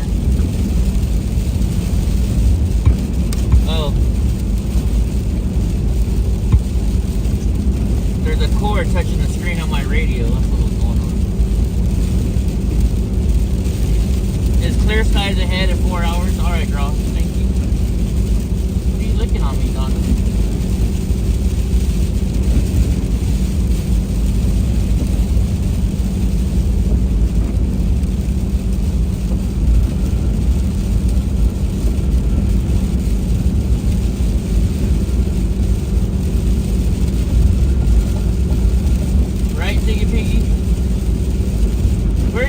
Figured out if it's worth going faster compared to the money you spend extra. And 6 miles a gallon when you're paying $4 to $5 a gallon for diesel, I don't know.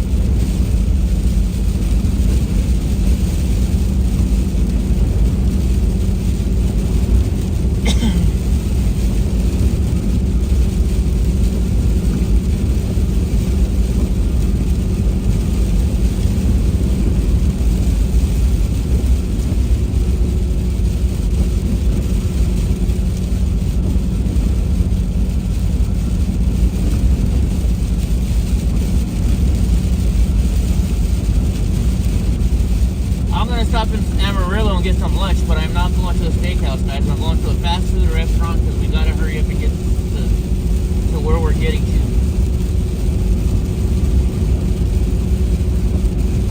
I've got to get to a pharmacy so I get my antibiotics for my leg.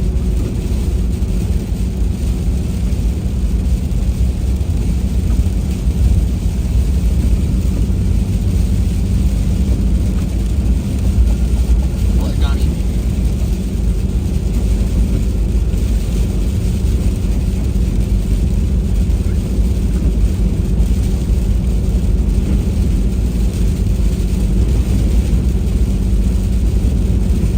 I think 59 is the happy medium, the Pringles. I don't know. If I wasn't in a rush to get to Gras House, I would be doing the 59, I'll be honest with you.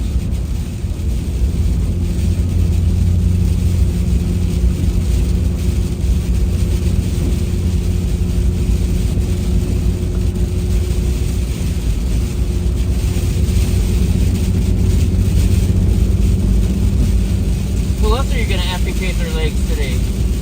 Hope.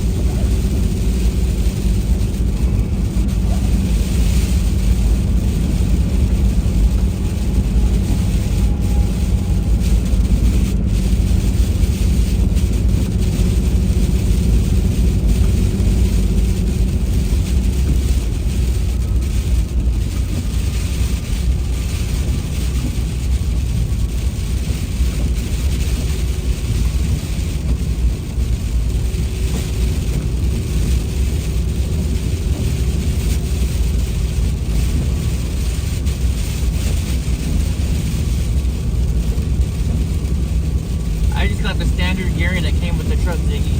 Standard gearing.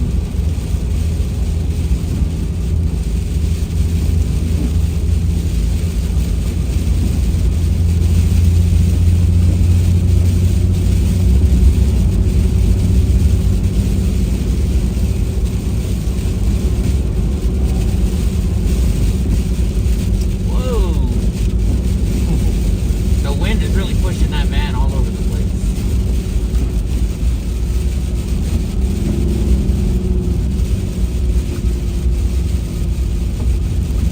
I can see through the windshield or the back window, and the lady who's in the passenger seat, it looks like she's holding on for dear life. She got her hands up in the air holding the old shift bars. But I actually put her down.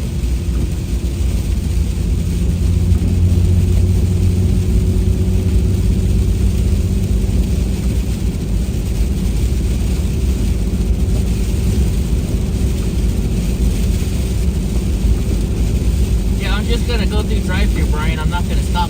It's just a quick and convenient thing. Here's what I don't understand. This van keeps going faster and slower, faster and slower.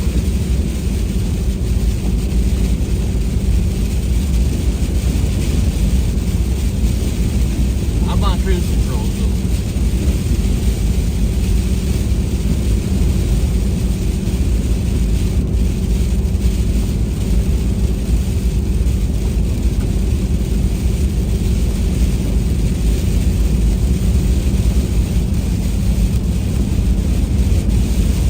You guys got that right.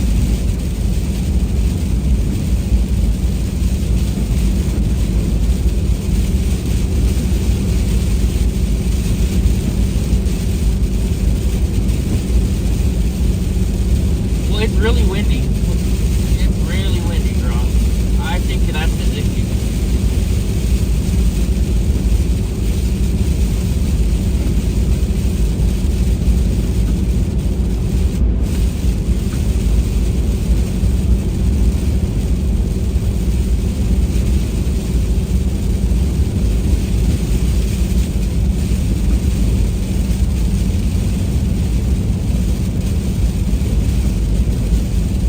I would get out of this guy's blind spot. Something going on with that. He's trying. He's slow. I'm still doing exactly 80. He's slow and he's speeding. He's slow and he's I'm just speeding. advising that it's not safe for us. I understand. I'm just trying. We're in Texas. I don't want to speed too much. You get a fucking ticket.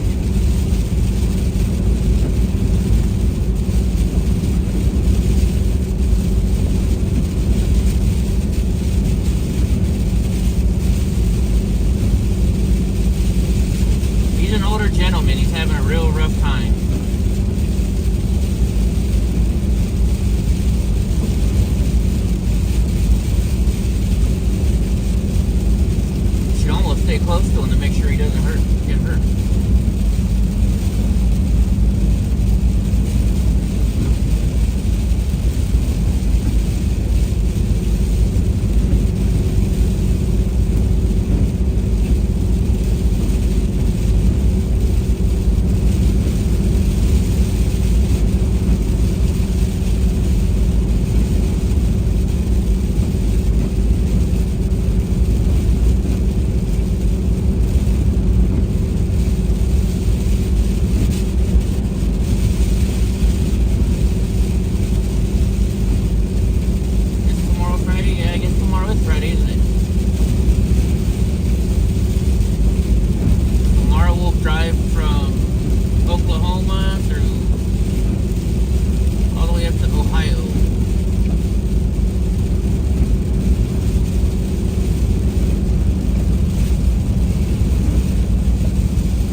Get really late into Ohio tomorrow night, so I'm going to stay the night and then take a rest day of driving on Saturday and then drive on Sunday to DC.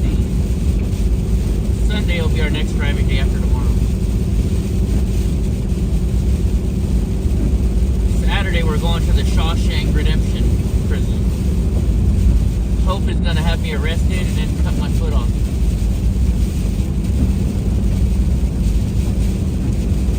No, hot damn, because if I don't wear green, maybe a hot, beautiful woman will come give me a pinch.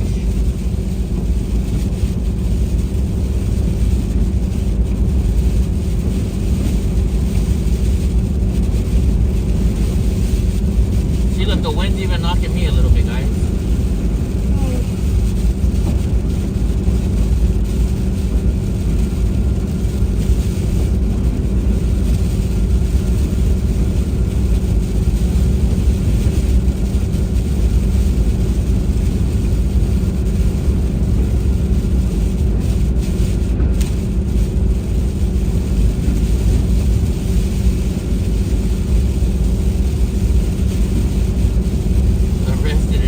Double A. We need one more A for triple A.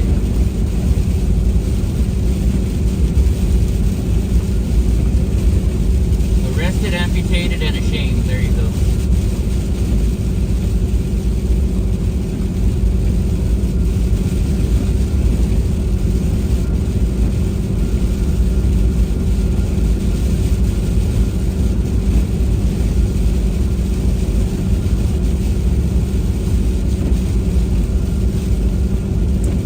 Nurse I had yesterday was gorgeous as well.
Hey, Hope, are you gonna buy the sparkle stuff?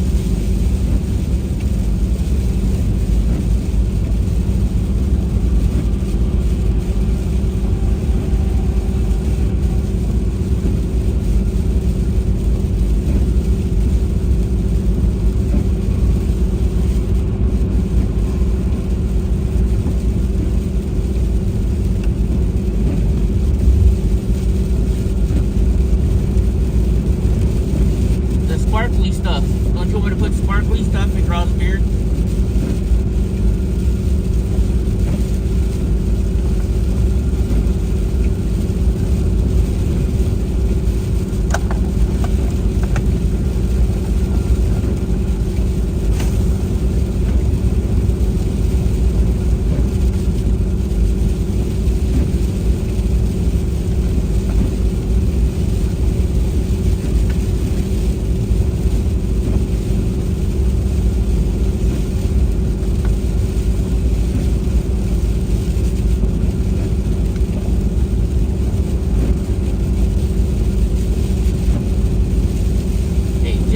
Chicken and dumplings are good, bro.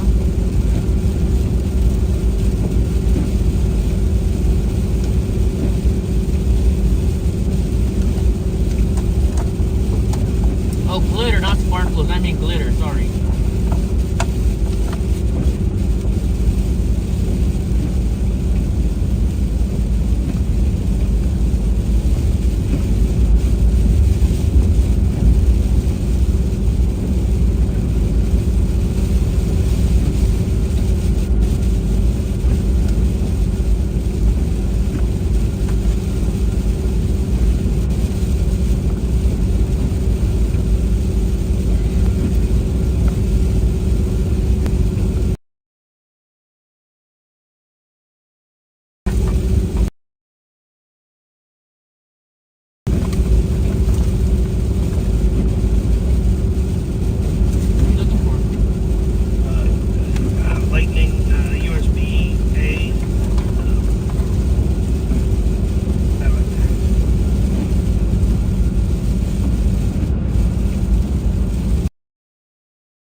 Barbecue again tonight, right, Gra? Is that what we're gonna do for dinner?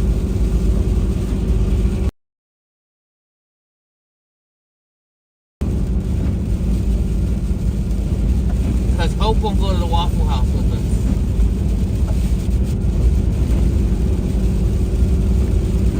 Because I don't have Waffle House in California where I live.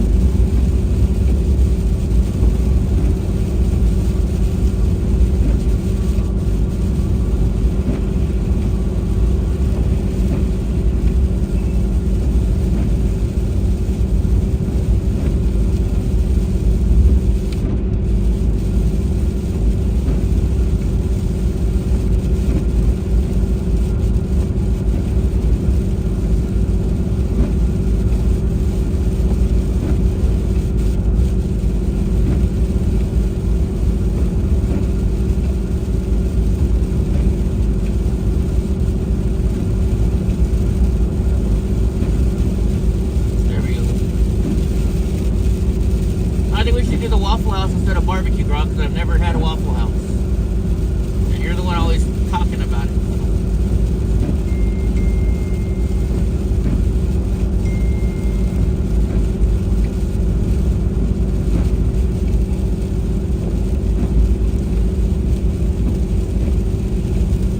Look, it's $4.25 for diesel on the right, $3.65 for diesel on the left. Oh! Oh! one side of the freeway is freaking 50, 60 so cents more. close. We would have made it at. We would have made it. What a No wind.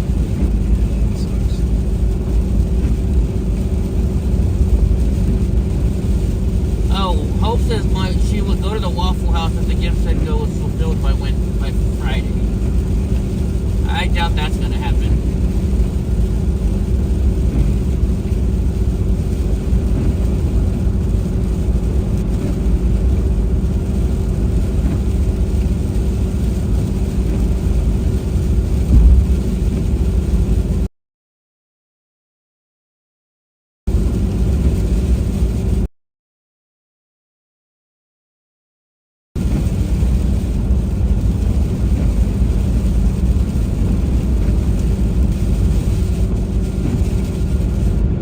I missed that message when he said that.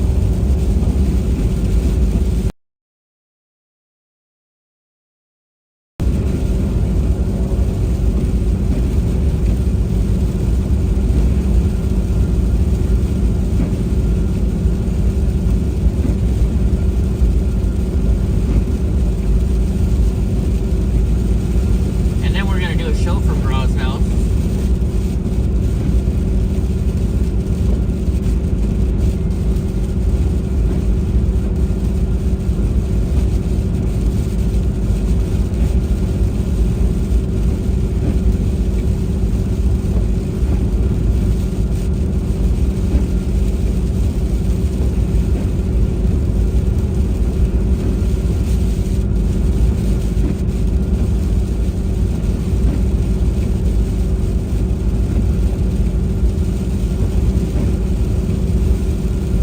The left lane is for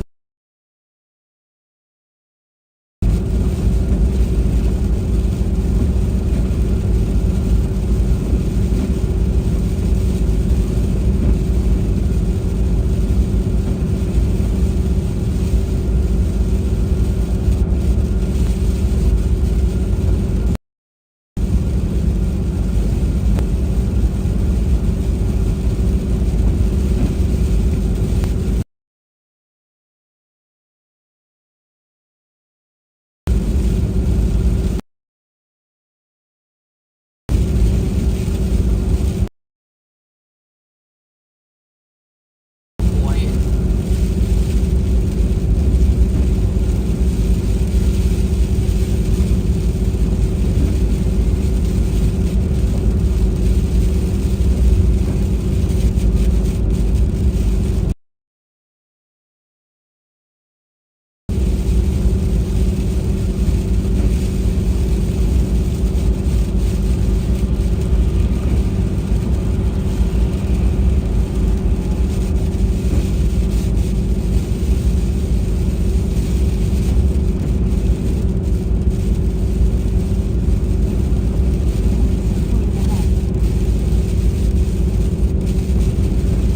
Police reported ahead.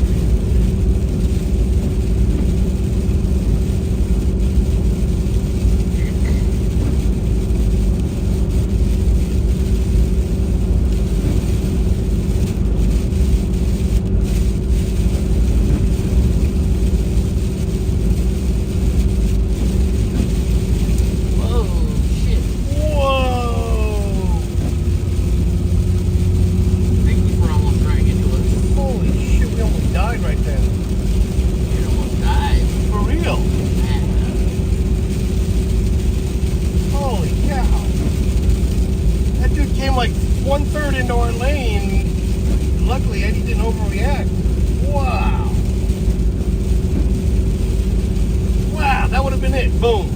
We would have hit the back of that thing. He would have fished it a little bit, and we would have probably just been doing Street Outlaws, flipping over head over head. We just gave everybody a good show on the live stream. Yeah, well, I don't know. It's kind of, you almost have to be on a third party to see the choice of look, because all you see is just like, where'd he go? What happened? Oh, he just dropped his phone. And that would have been it.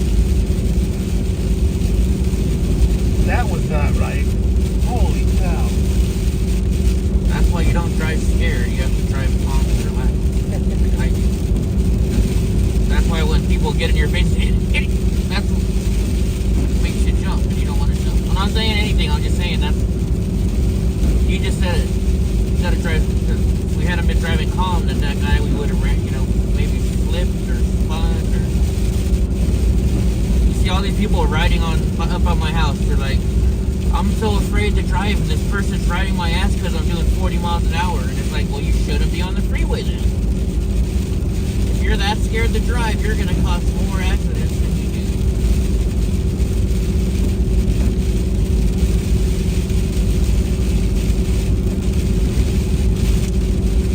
Evan's here to give us the next update for the weather. Is this like a neat?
backpack here so Donnie wouldn't crawl up and get in tight space. But the funny thing is, so Donnie's using it as a pillow now. First of all, I didn't put my backpack there so Donnie couldn't get there. I put my small knapsack there so I could have stuff to access while I'm sitting on an extended road trip. And Donnie's using it for it. Donnie and I, what's up, chilling? Hello, Donnie. You the man. Donnie's taking advantage of it and using it for his pillow now.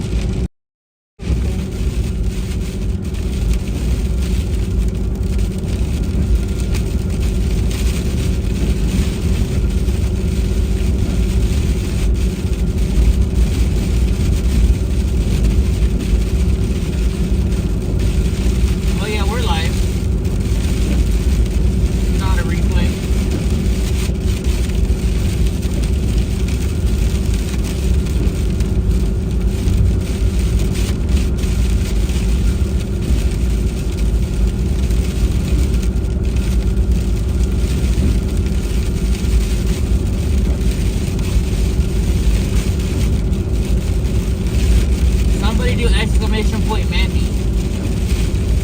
Or is it Mandy J? I forget.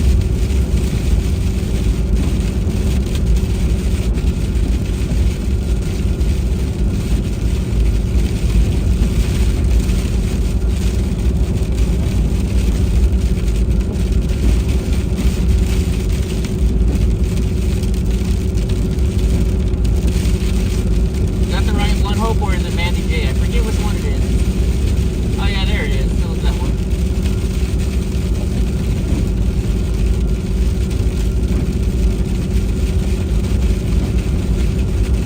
It's just a straight bandy one, I guess. Now we gotta do a Ziggy one, a Hope one.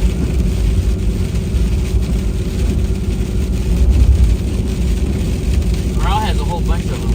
So does Hope.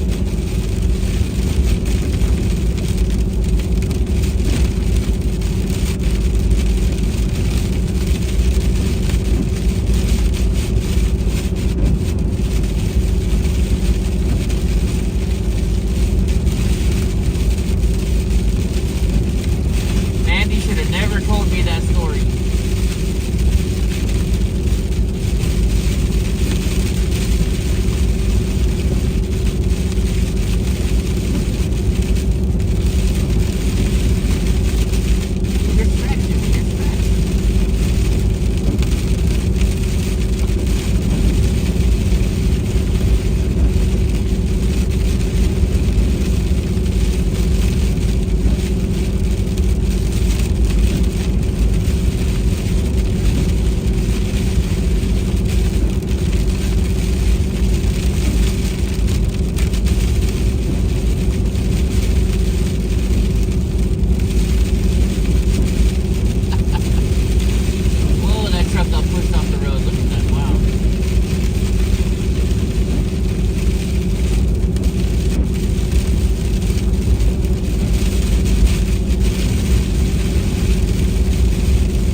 Look at the side of this truck. I've seen a lot of these semi trucks with this on the back, and some of them have something on the side too that's very interesting.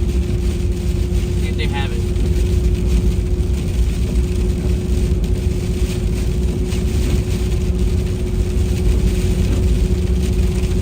I don't know what it means. That's why I wanted to hope one of them has it so you guys can see it. And he does not.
64 miles until we get to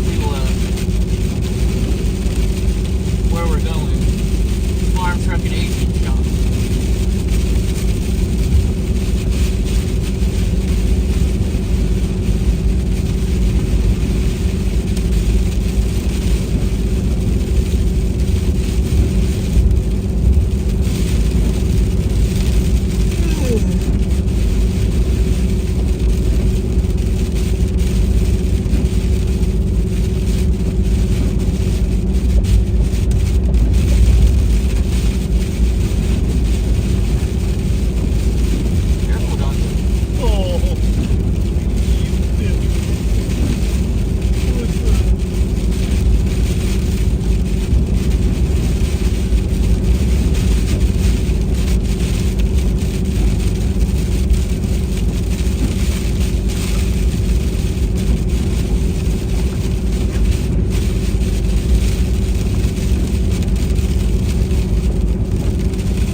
Some languages appear people to be speaking faster, but the information transmitted is roughly the same across all languages. Roughly, yeah.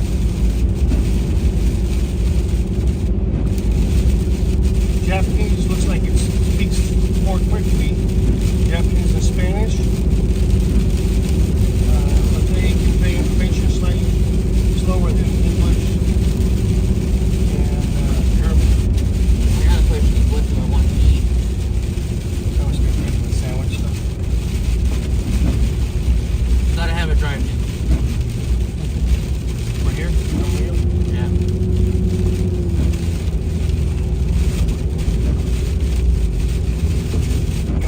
Charge one of your phones. I got this one hot. No. None of them, the only one that'll do it is that one, and it's charging it. Oh, that's right. Camping World.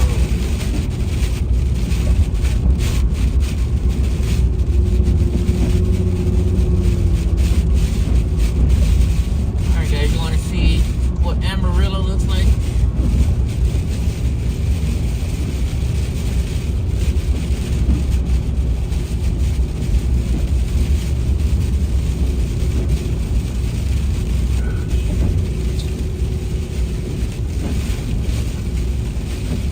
Oh wait, there's Hooters. Maybe we should stop. Okay, Sam's Club here has diesel for $3.45. What? Dang. Oh, snap.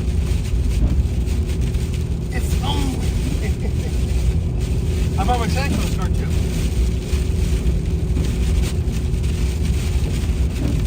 Oh well. Oh, that beat them all up. Good to know. You know, I mean, we could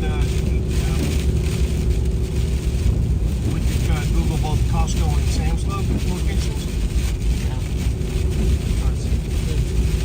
Oh, there is a Hooters here. Hilarious. I've never been to one.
Texas.